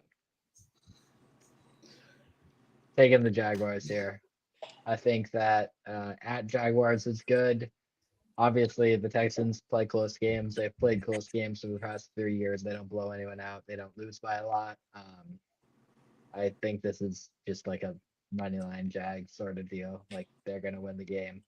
I think the injuries that the Texans have had on their offensive line and people they've lost on their offensive line over the offseason and injuries to their wide receivers has really hurt them. Like if Tank Dell was playing in this game, I think I'd have a different opinion. But we're going to see a lot of, don't give me that face. Tank Dell's a dog. Tank Dell is worth 1.5 to you? I think it's worth the Texans having a better chance of winning the game. Yeah. They're just going to have Travis Hunter following Nico around the field, then we'll see that matchup. That'll be a fun matchup to follow. But yeah, What's that Shannon Sharp clip? Like yams, ham, tomato. Cam, looks like you're taking the opposite side. Yeah. So my question to you guys is: the Houston Texans were -2.5. I know they were at home, but -2.5 against the Buccaneers. But yet they're down. They're dogs by 1.5 against a Jaguars team. I know they're on the road divisional matchup, but straight up, who are you taking? The Tampa Bay Buccaneers or the Jacksonville Jaguars? In a money line, like a normal situation, neutral site. I got the Jags. Okay, get the fuck out of here. The line makes zero sense to me. This is an absolute definition of a get right spot for the Texans after losing 2 very close games to much better opponents as opposed to the Jacksonville Jaguars. I think the Texans come out of here probably winning by 7, maybe even more. So I'm definitely going to take points if it's +1.5. So give me the Texans here. Yeah, I'm taking the Texans. I just think situationally it makes sense for me. I do have faith in the Jaguars, but I think they're kind of a more get it going team. Like they need a couple weeks to figure everything out, especially new coach, a couple of new weapons on offense and that type of thing. I think the Texans are due for a win. I don't see the Texans being 0-3 on Monday. So that's where my logic's at. I'll just take them in 1.5. So I think that's kind of an easy one for me to pick there, even though I am a big fan of the Jaguars this year. Next game is probably the one that we won't be talking about much. Saints Seahawks 7.5 in Seattle. I got the Seahawks covering this. I took mostly dogs on this pick so far. Had to take some favorites, like I said before. I just don't think the Saints team is good. I don't love the 7.5 to be honest, because it is kind of a big number. And Rattler has, I think they did cover. Did they cover last week? I don't know, but Yeah. Seahawks, I think are going to kind of ride that high of last week. And I do like the fact that the Seahawks lost week 1. Like if the Seahawks were about to try and go 3-0, I could see this being a letdown spot, but I think they kind of ride the momentum from last week, pull us off at home with some, energy from that win. So I got the Seahawks covering 7.5. I could see like 31-21, that type of game for the Seahawks to win this. Obviously the offense is looking pretty good. Saints defense is looking okay, but I just think when it comes down to it, they'll play a lot better because they have better weapons, and everything's kind of clicking for the Seahawks right now. What do you think, Cam? I'm going with the Rattlesnake. Give me the +7.5. Saints have played both opponents. I know they're definitely not up to par. I think honestly, I think the 49ers are better than the Seahawks right now, even with Mac Jones at the helm. So I love the 7.5. Like maybe they lose this game by 7 or 6, or maybe even 5, like they did last week to the 49ers. But they keep teams relatively close. I think this defense, like you said, you said okay. I think they're a little bit better than okay. I think they're a good defense, and they keep the game relatively close against whoever they play. So I don't see the Seattle offense being as explosive. I think that Pittsburgh team that they played last week is much overrated on the defensive side of the ball. So I'm going to go with the Saints here, plus the 7.5. Michael, once again, you have a tie to break. Yeah, once again sticking with the Cam Rendenberg. Because of Government name I drop. mean, yeah, I was going to say, if you want to go to like the person that's won the most on this pod, Yeah, you probably want to stick with that. That's what I'm saying. Yeah, I agree with everything you said. They played 2 close games, and even if they lose, 7.5's a lot. You're fading your doppelganger? Yes. I think they He's win not the saying game. he's going to lose. He's not saying he's going to lose. It's just This not is winning by a backdoor over a cover touchdown. situation. Yeah. They're kicking a field goal on first down from the 35-yard line and then onside kicking it and not getting it and winning. There it is. That's Yeah. how it's done. Boom. Book it. Lock All it right. in. I'll jot that one in the notebook. Next game, AFC West, divisional matchup, Broncos-Chargers. Tough game to pick. Michael, we'll kick it back to you for your takes on Broncos-Chargers. This is such a tough game to pick, except it's not, because I'm taking the Broncos in a get-right spot. Chargers are a little high on the hog right now, I feel like, and the Broncos High on the hog. high on the hog. And the Broncos need to get one, I feel like, against a good opponent, and this is it. Cam, you nodded in or pointed. Yeah. I don't think I couldn't have agreed more with Mikey.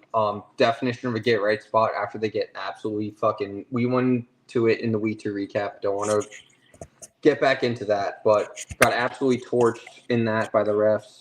I think this is like they come out fiery, and the Chargers also kind of due for a wake up call, divisional matchup. Give me the dog plus 2.5. I would have loved to be at 3. Don't get me wrong. Something if you are to bet this, maybe buy half of a point. But I mean, I think Denver might win this game outright too. So that's something you might want to think about if you want to take a money line. But I don't know. This Chargers team is due for a wake up call. There's a lot of hype around them. This Broncos team just came off of a very brutally tough loss. I don't know. I like Bo Nix and Sean Payton to figure it out. I'm with you guys for maybe what is our first group ride of the I think day? it's our first team ride. Yeah, but I agree with everything you guys said. I think the Chargers 2-0 to 3-0, like I don't think they're that good, and I think the Broncos are going to be out for blood after the last week. I don't think Sean Payton's a coach to like fuck around, and this feels like a matchup to me that if I was like just going to casually kind of figure things out, I would just bet on the Chargers, and like that just makes me think that the Broncos are probably going to just win this game outright. So that's where my head's at for that one. Next, we have an interesting matchup between one team that has struggled a bunch, the Bears. This one has been weird. Today was at like plus 0.5 point. Now the Bears are down to plus 1.5. Cowboys in Chicago. I'll start this one out. I'm taking the team I trust more to this point. I'm taking the Cowboys. I don't love this game. I think it's going to be a very weird game. Like I just don't know how this game's going to go. If it's going to be low scoring, if it's going to be high scoring. But I trust Dak more than I trust Caleb Williams.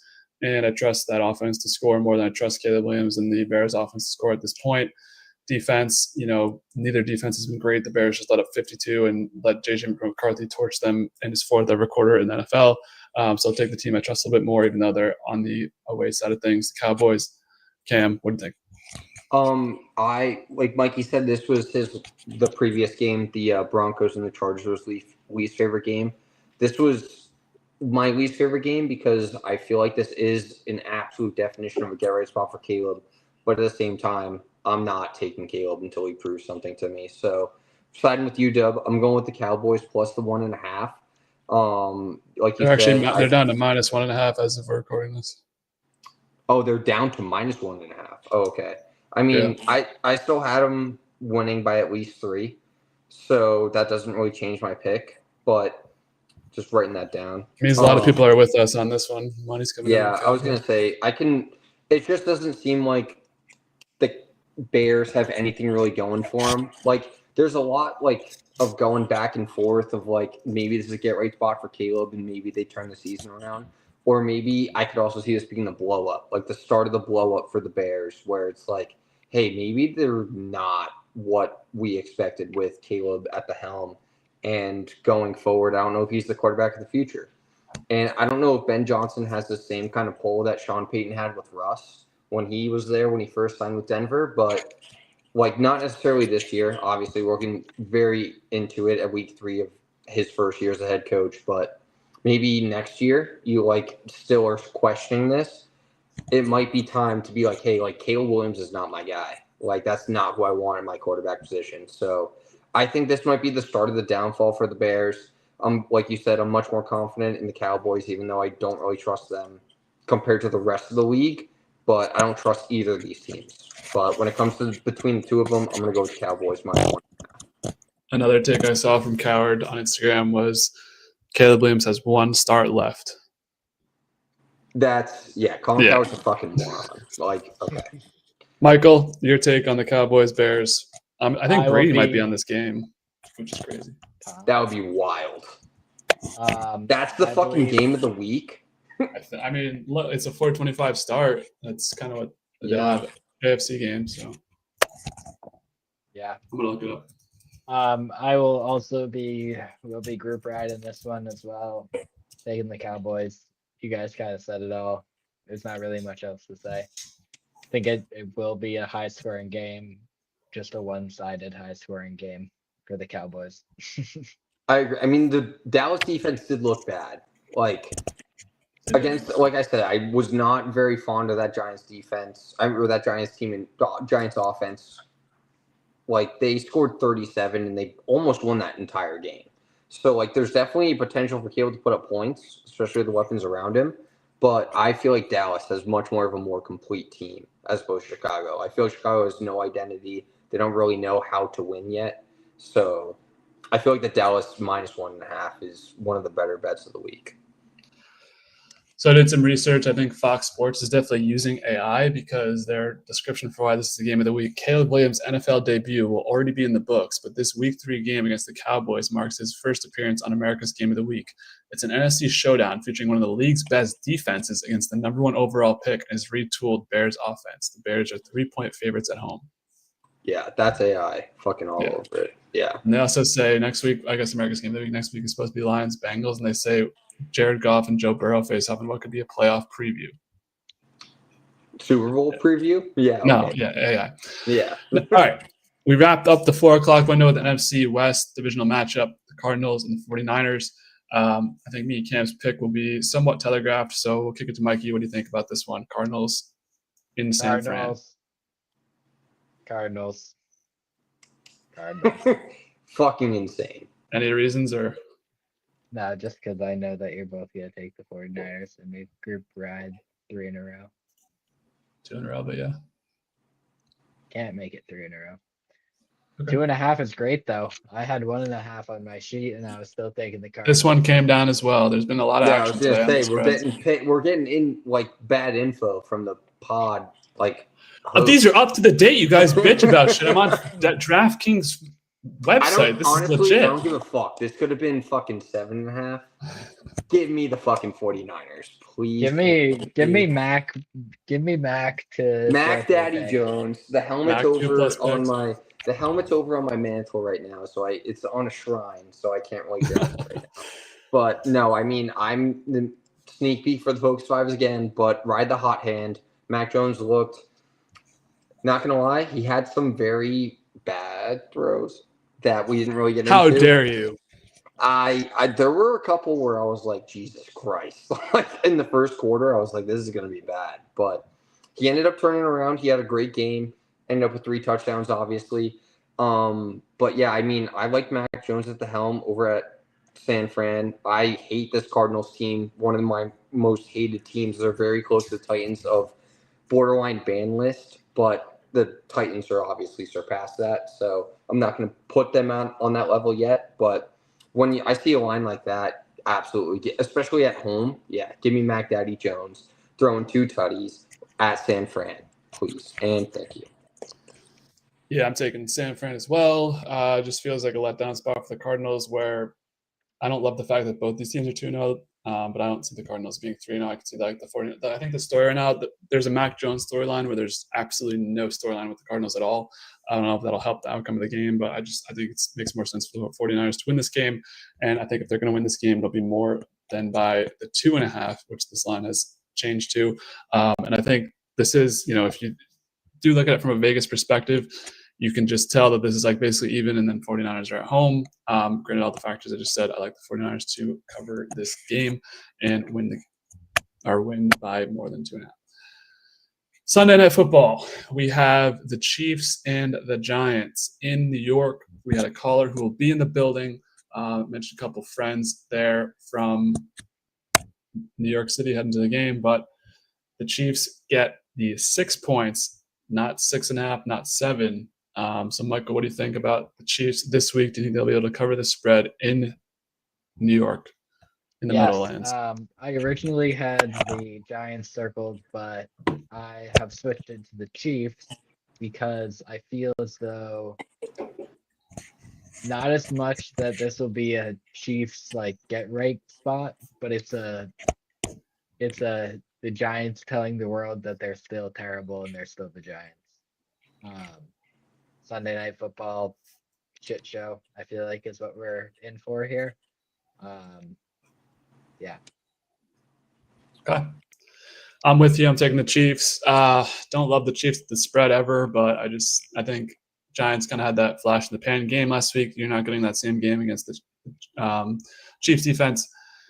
And I think, the Chiefs might just go on their like dynasty revenge arc and just start ripping off a bunch of games, and it's going to look maybe ugly in this game. I think the calls for Dart will return after people kind of forget this Russ game. And I don't know, this might be a really bad Sunday night game. So I think the Chiefs cover the spread. Cam. Yeah, I couldn't Brad, agree more. I think this is kind of the start of the rumors that you just mentioned of either going to Dart or, like we talked about last week, maybe Jameis. Give buffer. Jameis a week or two just for the most entertaining football we've ever seen. But I think Mikey couldn't have said it better. I think it's more of a testament to how bad the Giants are as opposed to how the Chiefs are trying to battle back in a 0-2 start. So I'm going to take the Chiefs minus the 6 Sunday night prime time. I honestly can't see this being a close game. It might be like, I would take the Chiefs minus 13.5, honestly, in my opinion. But Okay. You should take some of these spreads you say. It'd be like plus a lot. yeah. There's just one game left to talk about in week 3. It's a Monday night battle between the Lions and the Ravens. This was my Super Bowl pick throughout a lot of last year. Mostly the same for the Ravens. Obviously, the Lions had a couple of different changes being made. Actually, there are a couple of comments I have to address. From the 49ers talk, Tandy says, Brock Purdy may never play football again. If Matt continues to win, Purdy will go down as a dictionary definition of a system quarterback. I like that. He would get a job somewhere else. Yeah, he would definitely play again, but I do like the system quarterback take. Mark, Giants put up almost 40 last week. Sounds like y'all forgot. It seems like you're falling into some traps, brother. Yeah. That's a Cowboys Swiss defense. This is the fucking Super Bowl. I wonder if that's going to come into their DOUF. Yeah, Steve Spagnuolo. DOUF boys, prepare to call. We're on our last game, but Cam, we'll kick it to you. Lions at Ravens. Ravens minus 4.5 at the moment. I'm going to lean on the Lions hype train a little bit, honestly. Plus 4.5 Monday night. I think it's going to be relatively close. I think they're going to continue that offensive momentum that they build on in week 2. I don't know. This Ravens team, obviously we talked about them. They're relatively a juggernaut, if not one of the best, probably the best team in the AFC. But going against an NFC team, like I said, you don't really know what you're going up against. So maybe the Lions bring something that they haven't seen before. Hopefully they pound the rock a lot more like they did in week 2 as opposed to week 1. I don't know. I like the Lions minus 4.5, more of a gut feeling, or Lions plus 4.5 as a gut feeling. But yeah, I don't know. I think it's going to be a relatively close game. Michael? Yep. I agree with Cam here, taking the Lions. I think this is going to be a high-scoring game. A lot of points. And I think when those high-scoring games happen, usually there's a last-minute score or a Ravens kick a field goal at the end of the game to win it or something like that. I don't know. I think it's going to be a close one. I'm excited to see this quarterback matchup because I feel like Jared Goff is underrated for what he is. And Lamar is probably MVP Lamar again. So, yeah, I think it'll be a great game for Monday night. We'll end the segment off with a group ride. I'm also taking the Lions. I like your take, Michael. I think high-scoring game. I think this is going to be like one of those cinematic Monday Night Football, like 45, 42 type games. Don't know who wins it. Can honestly see the Ravens losing this pretty easily just due to like the way they lose games sometimes. And we'll definitely have something for this in my Focus 5. But, yeah, I just think the Lions got back on track last week, and whenever two teams like this kind of play each other off explosive offenses, the defense kind of just disappears. So Ravens scored 41 last week and 40 week 1. Lions scored 52 last week. So I think it's going to be a high-scoring battle and one that we will be talking about a lot come next week. So that'll wrap up week 3. While we wait for the DOUF boys, I'll go over the results. So DOUF boys call in. If you're both calling in, please call in now. So Focus 5 last week was a little bit rougher than week 1. So Michael, you were the biggest loser of just last week, losing 2.5 units to minus 2.5 or 2.56 to be specific. I lost 1.75 units, almost 2 units, and Cam gained 2 units. So we'll have the year-to-dates on the screen. So Cam, you'll still be going your Focus 5 first with plus 5.46. I'm down to plus basically 9 units, and Michael is still riding the high of week 1 plus 9.38 units. So do you think that we should just keep the focus 5 or wait for them to come and filibuster? Up to you. Okay.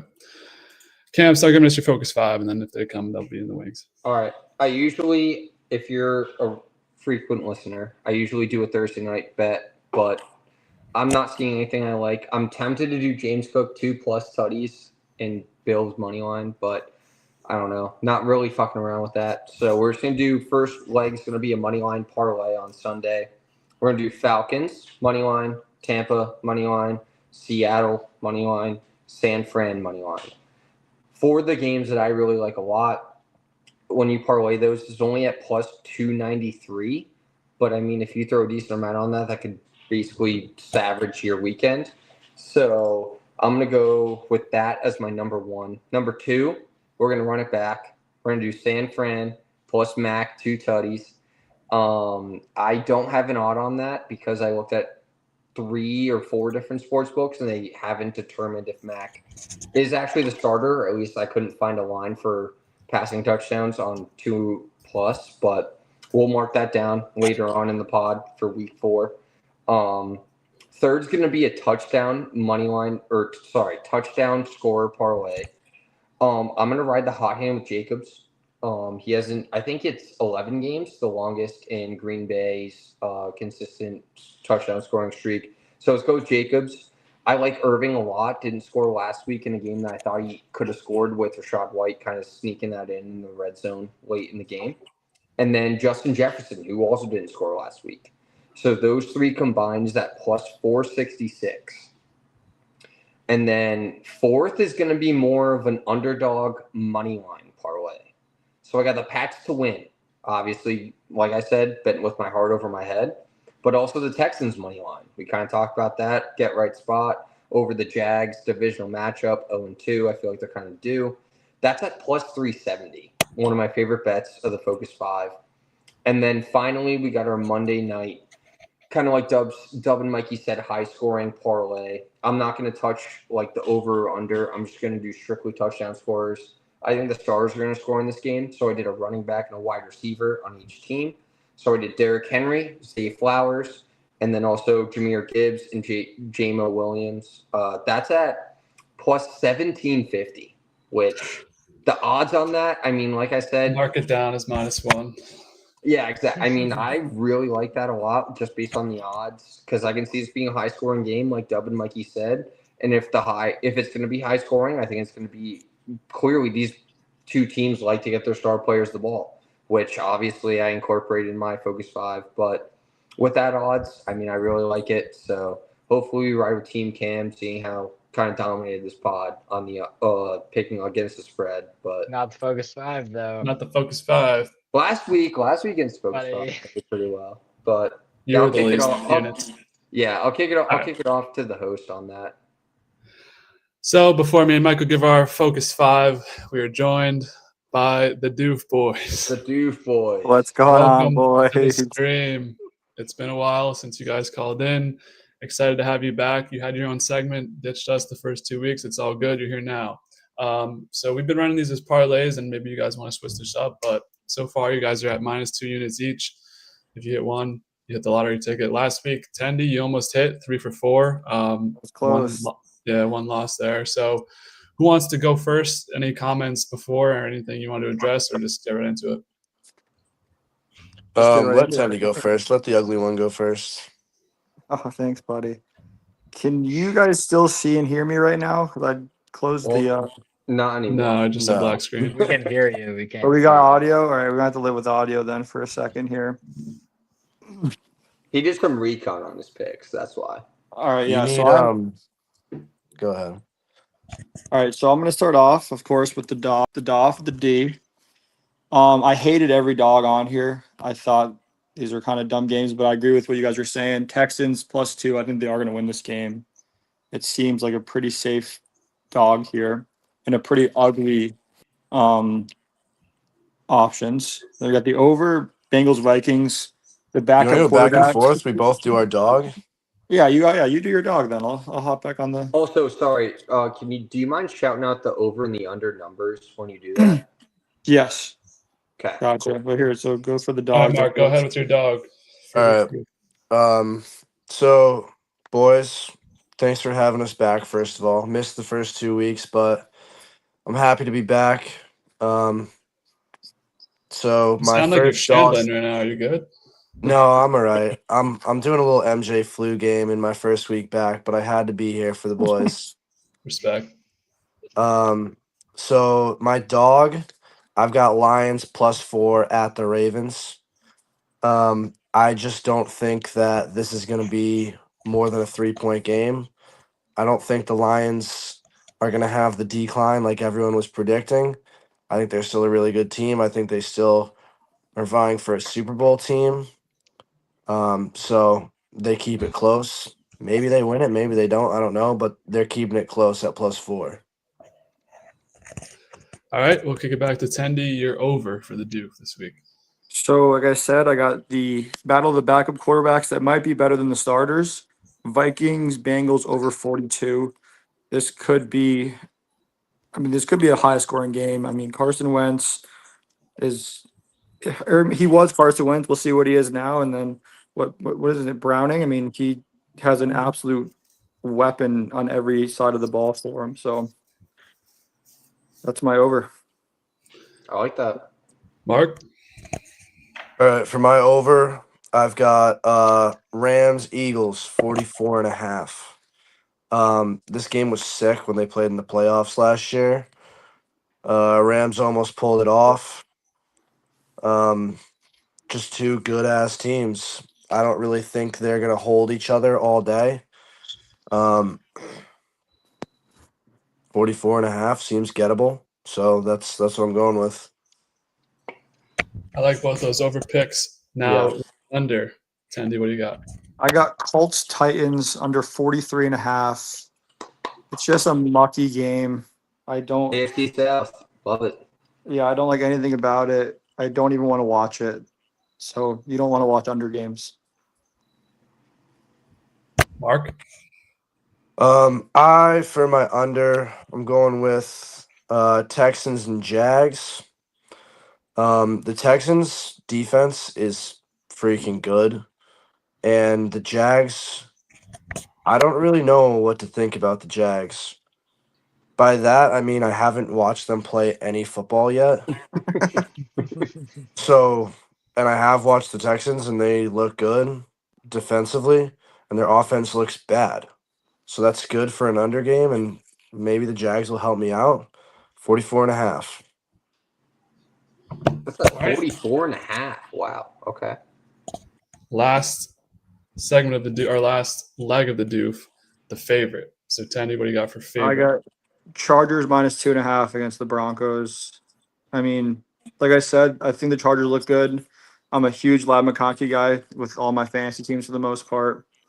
And I mean, yeah, they've looked solid. I don't think the Broncos are good. And I think they could run away with this easily. Old. Mark? I like that pick. I was thinking about that pick, but this is my favorite of my favorites of my favorite pick of the day. Uh-oh. Might be the Oh. lock of the week. Tripling. Uh-oh. Packers -7 versus Browns. Yeah, I like that Yeah. a lot too. The Packers look like We the had best team in the 8.5, league. but Yeah. I've got -7 as of 3 According minutes ago. to the green, it's 8.5, but purple, it's different or whatever you use. Yeah, I've got Hard Rock. Yeah, the Browns aren't good. They lost by like 20 last week to the Ravens. I don't really see why the Packers couldn't do the same thing, and the Packers defense is really fucking good. The Browns might not score. Joe Flacco might not exit the field alive. And if that happens, they're definitely not going to score. So give me the Packers for You don't like everything Shedeur? you got. I don't think so. Mark, have you found a line for a death of Joe Flacco for this weekend? That's a good question. Do they have that on the Hard Rock? They have that on the purple? I don't know. Mark is on dark on screen. I don't know if it's Dark. He's checking. He's looking. all right. So, Colin, I do say, so what we do down here, we've been doing the DOF for a few years now, and how we have normally done it, it's a point system. So you get 1 point for every pick you get correct. How we've done it down here is the loser usually takes the boys out for a dinner. But the parlays also works for me too. I'm open for anything. So that's just how we usually keep track to kind of have a better chance of knowing a record and whatnot. Sorry, I'm back. I think a Missed better it. idea would be Dub does a DUF as well, and then if he doesn't outscore you guys on that same point system, he has to fly down to Florida and then honor that same dinner system. Yeah, this is great. Every week, I'm Yes. just spending $800 to go buy them dinner in Florida. Hey, I mean, Back. they're the No, ones no, that no, established at- this segment. So At the end of the season, it's it's a running tally. Oh, So- okay. Or you know what? Or not per week, yeah. or you could do it by the week too. I like that idea a lot. I was thinking more over the season, Dub, but We usually- I mean, if you want to do week by week, Why that's is it just me? You guys are here too every week. Well, I mean, I wasn't proposed with the DUF segment, so Yes, you were. And all right. Well, I'm open to changes. I think the parlay is kind of stupid because you're probably just going to lose every time, to be honest. Unless you could hit once. I mean, not it's like- confident. Jeez, I'm not- We usually hit 1 or 2 a year. You know, I You usually have to play. hit 2 a year to be profitable for the year. Okay. So then I would have to give one this week, and I haven't done any research. What do you mean you haven't done any research? This whole podcast has been research.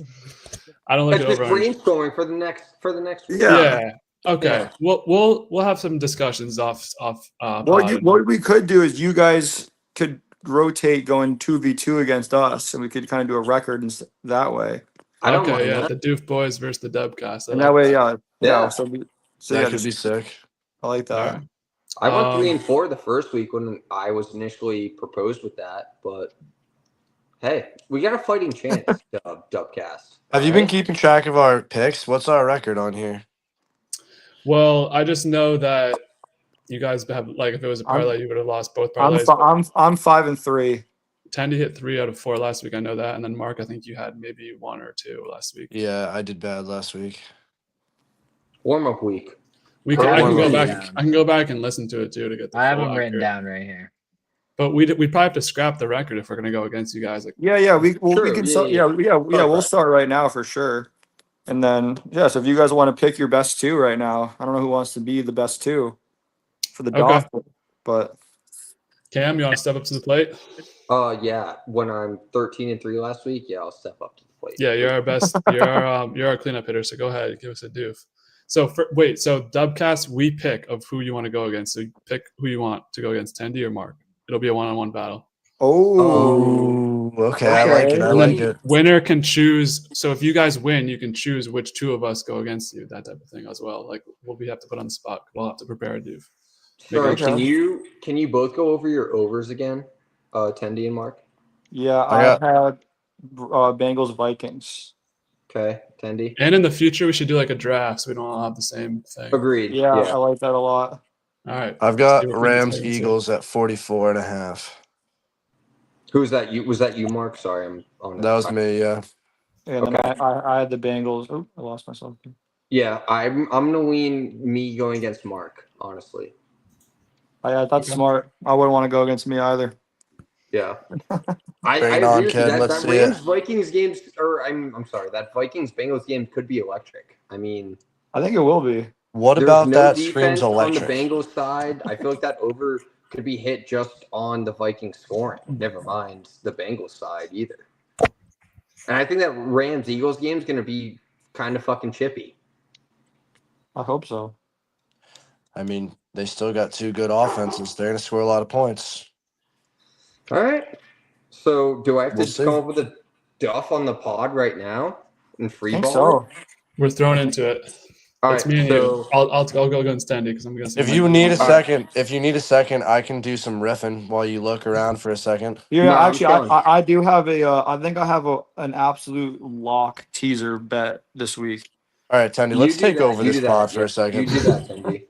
So I'm ready, I think. like I Me said, too.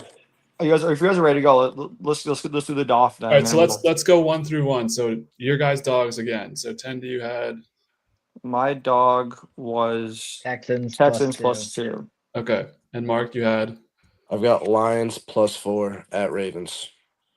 all right. Cam, you want to go first? I'm also gonna go with the Texans plus the 2.5. We're supposed to do something different.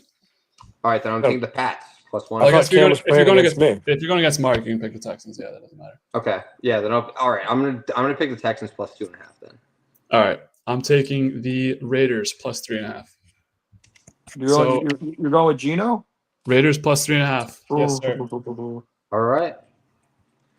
Cam, Dub, do you have an idea on the over or no? I'm still looking for an over right now. I have an under, but What's the over on the Dallas and Chicago game? 15.5. Jesus Christ. It's so many points. Yeah. How about what's Jets Tampa?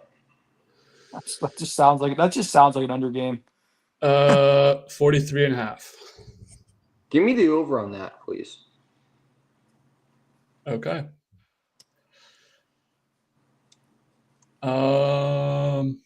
Hmm. I'll take the over on. What do you have, Tendy? My over is Bengals Vikings. I'll take the over on Texans Jaguars over 44.5. I like that. I like that. I'm taking the jump for the under because I'm taking that Cowboys Bears game under 15.5 for the under. Smart.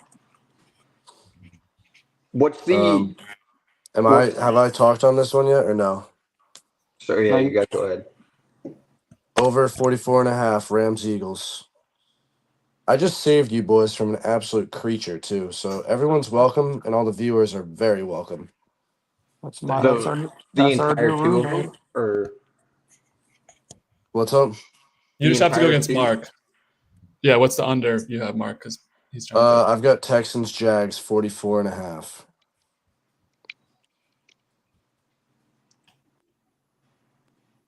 W, you got the overs under pulled up for the entire week? Yeah. Can you pull up the I thought you guys had this ready. We were gonna riff, and then you said no to the riff. Well, we have most of you can riff. Go ahead while Cam's picking. what's that Saints Seattle under? Cam 41 really and a does half. not want me to riff. What'd you say? 41.5? Yes. Give me the under on that, please. Okay. Do you think that we could get a shout out to the DOUF boys on the Instagram? Is that possible? If you win a fucking bet, if you win, Okay, pretty alright. rewards. Okay. I think I did follow all of you guys for appearing on the Dubcast. So favorite, I'd have to think about this. Yeah, what was your under? My under is the Cowboys Bears 15.5. Favorite, that one's ugly. Are you gonna you want Mac, Cam, for the under? I mean for the favorite. you can take it if you want. I think I got something in mind All right, that you're not gonna pick. go ahead. I'm gonna go with the. All right, I'm gonna do it. Give me the Colts 4.5, please and thank you. Oh Lord. I thought you were gonna say Bills there for a second. I thought you were gonna rip Bills. Nah, I'm not doing that shit. Fuck the Titans. I'm between a couple of teams. Who'd you pick, Tandy, for favorite? Chargers. Yeah, that's not what I'm looking at. Take I've the got Niners. Packers. Come on. Mikey, door 1, 2, or 3. What do you think? The 49ers. Yeah, What I was door? gonna say, whoa. Yeah, the whole concept All right. of you picking the 49ers. I'll take the 49ers then. Good. Jesus Christ. So what happens if we tie? Like if it's 2 versus if we both get the same amount right? Yeah. Then we move on to the next week, I guess. Yeah, no, it's gonna be a year-end season total. Yeah, And then the record. either the DOUF boys have to come to New England and buy us a round of drinks, or we have to do the vice versa. We have to fly down to Florida and buy them a I'll round. of finally go to Tampa and visit Casey, even though they're Yeah. not even in Tampa. drinks. No, we're not fucking doing that. No. All right. That's a lot riding on this. Okay. Yeah, this is very high This is more stakes all of a expensive than a sudden. dinner down here. Jeez. All right. I feel confident, though. I'd be pretty pumped about our picks. I like it. So if you guys win, we will shout you out on Instagram as the winners, and then you also get to pick 2 of the 3 of us who you'll do battle with. So we'll all be prepared. We'll have to come with the DOUF, and then if we what do we get if we win on a week-to-week basis, or is it just we're playing for the long game? What do you want? We could do a week by week like $10 bet. No, Yeah. 20. That's a lot of What money. intrigues you? The host of Dubcast. What intrigues me is content, not. All right, what do you want us to do? We could I do don't know. content. I don't want to see their content. I don't know what Yeah, their content is going to We be. could definitely do content. We are walking content. Loser does something. I don't know. Well, you guys want to be together for a while, right? For a couple of Like Loser has to shave their head. Dude, shut up. on a week-to-week basis. Yeah. So- every week. Did you have they- to did they shave know your about fucking head this? again. No, we've been putting it off for too long, boys. Let me riff. We're done with the. Also, we call it DOUF. That's what we've been calling it, but you can call it DOUF. I The guess. Dubcast, it's the DOUF. I think DOUF kind of sounds better. Not gonna lie. Fair enough. So before the season, I'm a Yankees fan. Tenny's a Sox fan. We made a bet. Whoever finishes with a better record, the other guy has to shave their head and be bald for the entire month of January. So it's coming down to it right now. I did not think it was going to be this close, but I should have taken some points on that one, and I didn't. You I was should've. cocky. We were drunk. It was like 2 a.m. That happens. So- yeah, honestly, I accepted it. Like in June, I was like, yeah, I'm gonna be bald, and then now we're here. So it's still close. It's still kind of a sweat. Sox are in the But- extras right now. The Yanks are winning, and they've got a 2-game lead with like 11 to play. So close. It's disgustingly close. It's close. A sweat down to the wire. What Yeah. an end to the Dubcast on fucking week 3. I mean, Yeah, we got a lot of intrigue right on this, man. yeah. Let me shout out some other things I got. I got a couple futures riding here. All right. I've been wanting to riff. I've been saving myself for 3 weeks. Go All right, ahead. man. The floor is yours, sir. So I also wanted to just shout out myself because I've got Paul Skeens, Cy Young, like plus 250. So I'll win like $500 off Skeens winning Cy Young because he's now minus 10,000.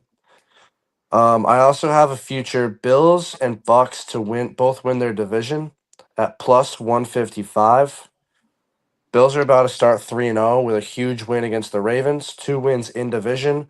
Bucks already have a win in division against probably the only other team that could win that division. So hot start. And Garrett Nussmeier for Heisman. That's a Heisman. loss. Really? That's not a loss. That's you don't expect. No, back on that. He, I like he that thinks pick. he's I so like good that at betting Heisman because he hit Jayden Daniels one time. Carson Beck's the favorite right now. Carson Beck is a bad quarterback. Agreed. People will start to realize he's a bad quarterback. You see one Um, bad game out of him, and it'll fucking plummet out of the ACC. Exactly. He plays in the ACC. He's gonna lose to some bummy ACC team. Georgia and Tech. He'll probably lose to Georgia Tech. No, He will. Georgia Tech's a good team. Georgia Tech's Yeah. quarterback's better than him. Yeah. And the other guy is Oklahoma. It's like Mateer or something. Okay, you should have Yeah. led with that. He's the second biggest favorite. He's kind of a dog. I like Nussmeier's plus 2,000 right now. I understand. I'll Plus fucking throw that 2,000. right now after the pod. I understand. LSU's SEC schedule is a cakewalk compared to Oklahoma. Oklahoma plays everyone. LSU plays no one. If LSU loses one game in SEC and Nussmeier plays very well, that's a Heisman. Okay. Uh, College okay. football talk or the Heisman watch. They've Here scored you go for the 17 Dubcast. points, 23 points, and 20 points in 3 games so far. Listen, all I'm saying is if they play really well in SEC all year, go to the SEC championship game, mess around. Maybe he has a big game, week fucking 10 against Alabama, and everyone sees it. Just it's a good little sprinkle. So, Dub, how long are we going to let this riffraff go on for? I wasn't sure. Well, That I was it. feel That's like- all I got. That's all I I feel like got. he was wrapping up. Yeah, we do have our focus 5s to get to. So It's been great to hear from you boys. Can we expect a consistent call-in or maybe like an Yes, assortment of yeah. calls? Absolutely Yeah. not. Yeah, absolutely. There's no shot. This is in hell my you can last expect week a of work, consistent so I'm call. retired after this. I'll be here. All right. Especially job. if the DOF is at the end. I mean, that's an easy hop in for the call for We're sure. gonna try and be consistent. Wednesdays at 7. We did have to push back to 7:30 because someone had to move some couches. Yeah, But who was that? That I don't know, sucks. guys. Nice, hate- Mikey. Can we get an MTV, like, what's it called? Crib? My house or whatever? my crib. No. My crib. Of course, Show it they'll off. do it. All right. All right. MTV. We're All getting right, the we we're hijacked getting for the long we're getting the enough. rap signal. Yeah, we're getting the Yeah. rap signal from the producers. Thank you guys for joining. Good luck, but also bad luck in the DOUF. We'll see you next week, and hopefully Team Dubcast comes out on top. Thanks, Always. boys. Have a good week. Peace out, boys. Best of Adios. luck gambling. Be good. Just stays and laughs. I don't know how to leave. I don't know what He the doesn't know how to get out of the. I'm kicking him off the Just days and stage. laughs. All right. Before we had the DOUF boys, some nice segments there. We have our Focus 5. Cam gave his already. It's time for my Focus 5 of the week. Did some weird stuff. I stayed with the teasers. To start us out, we have 3 teams all at plus 7.5. Teased them up, 3 underdogs. Rams plus 7.5. Titans plus 7.5. Raiders plus 7.5. You see 225 in the teaser parlay. Second pick, straight money line. Just took them as my underdog in the DOUF. The Raiders plus 160 money line. I did wanted to grab some of these money lines for some of these underdogs that I do think will win. So I think the Raiders can pull it off in Mariota land. Touchdown scores. Pacheco's off the list. Mike Evans is off the list for now. I'm going to go with DJ Moore to score a touchdown in a game that is one of the highest overs on the board, or over-unders on the board. I think he can get an end zone with that kind of leaky Cowboys defense. And I think in a rock fight between the Chargers and the Broncos, we're riding them again. Omar and Hampton touchdown. Both those together give you plus 494. 2 unders I love that I also teased up a little bit. The Bears and the Cowboys. I just said 50.5. I teased up to 55.5, and I teased the Chiefs Giants up to 50.5. Take an under on both those numbers for plus 120 parlay. And the Monday Night Football special. I usually like to do these little double running backs parlays. So we're taking Gibbs and Henry to score a touchdown and the over 47.5. Things can be a high scoring game. Running backs will definitely get involved for a plus 244 parlay. Finally, we kick it to you, Michael, for your Focus 5 on this week. Yeah, I did not. I only have odds on one of these. So you might Okay, ask let for me some- pull up the green. Please no more defensive parlays. No, there's not any of those. Okay. So the first one we got Thursday Night Football. We're gonna take the over on Josh Allen rushing yards, which I saw as 26.5. Is this the one you have odds on, or do you need me to look? No, I need to look. I think Okay. yeah. Plus 26.5, not plus. Over 26.5 rushing yards for Josh. And Bills minus 12.5. You want me to just Okay. rattle them off, or what are we getting? No. So we're taking. Where's my? Josh rushing yards. Yep. Is there over unders? It's just the green is kind of sus with this. Oh, here we go. Josh Allen. The number is 29.5. Are you comfortable with that? Over. Okay. Really? Those two together give you a plus 202 parlay. W. And then we're gonna take 2 running back scoring, 2 different games, 2 high scoring games. I'm thinking we're gonna take Javante in the Cowboys Bears game to score, and Bijan in the Falcons Panthers game to score. Both terrible run defenses. Like them both to get in the end zone. Yep. Fumbling around in the green here. Hold on. So Bijan by himself is minus 230, so high odds on him. And then the second one is Javante. Come on. Those two together will give you plus 163. Beautiful. And then solo pick, we're taking Mike Evans under on whatever his reception number is. I thought you said Okay. you only going to score a tutty. No, he said he's going to get shut down by Sauce. Oh, off okay. Wisconsin. I So think Mike it's probably like Evans. 4.5 or 5.5 or something like that. I'm not seeing it on the blue. I couldn't find it on the perp before either. That's what. Yeah, So you I'll can't just- find shit on the perp. That's why. I had the all blue right. pulled up already. Go Hold on to my on. next one. Mike Evans. Let's see what the Blues got. Receptions or yards? Receptions. Yeah, there's nothing out right now. So you're just taking. I'll have to set a reminder. It's all right. Hey, I did that too. It's all right. Just put a question mark next to it, and then we'll figure it out. All right. So then, Pacheco, TD, Yeah. What? What are we talking about? and the first half under of the Chiefs game, which I think was like 24 or 23.5 or something like that. Easy for Doug to Chiefs find. Giants. I think Chiefs always play low scoring first halves. This was plus 425. This was the one that I had. Okay. Plus 425. Thank God. And Next. then Monday Night Football, finally, we've got Lamar and Jared Goff each throwing 2+ touchdowns. Okay, that's got to be barely That's- plus money. Both of them 2+ is plus 142. Yeah. Beautiful. All right. All right. That was all 5. Great. Now, before we wrap up, we have NCAA Week 4. Actually, an interesting week here. Yeah, get warmed up. Starting off at noon, we have a ranked matchup. Well, is there any matchups you want to talk about before the ranked matchups? No, I haven't gone into my deep dive onto the unranked matchups that I like, but I did get a top 25 list that I kind of dove into a little bit before the pod. Okay. Hopefully trying to bounce back after last weekend. I actually went pretty deep in college football. See how it goes. I'll report back. I'm up to like the 3:30 slate right now. Anyways, first game, noon, Texas Tech in Utah. Utah was -2.5. I saw it on CBS, is now -3.5. What do you think for this game?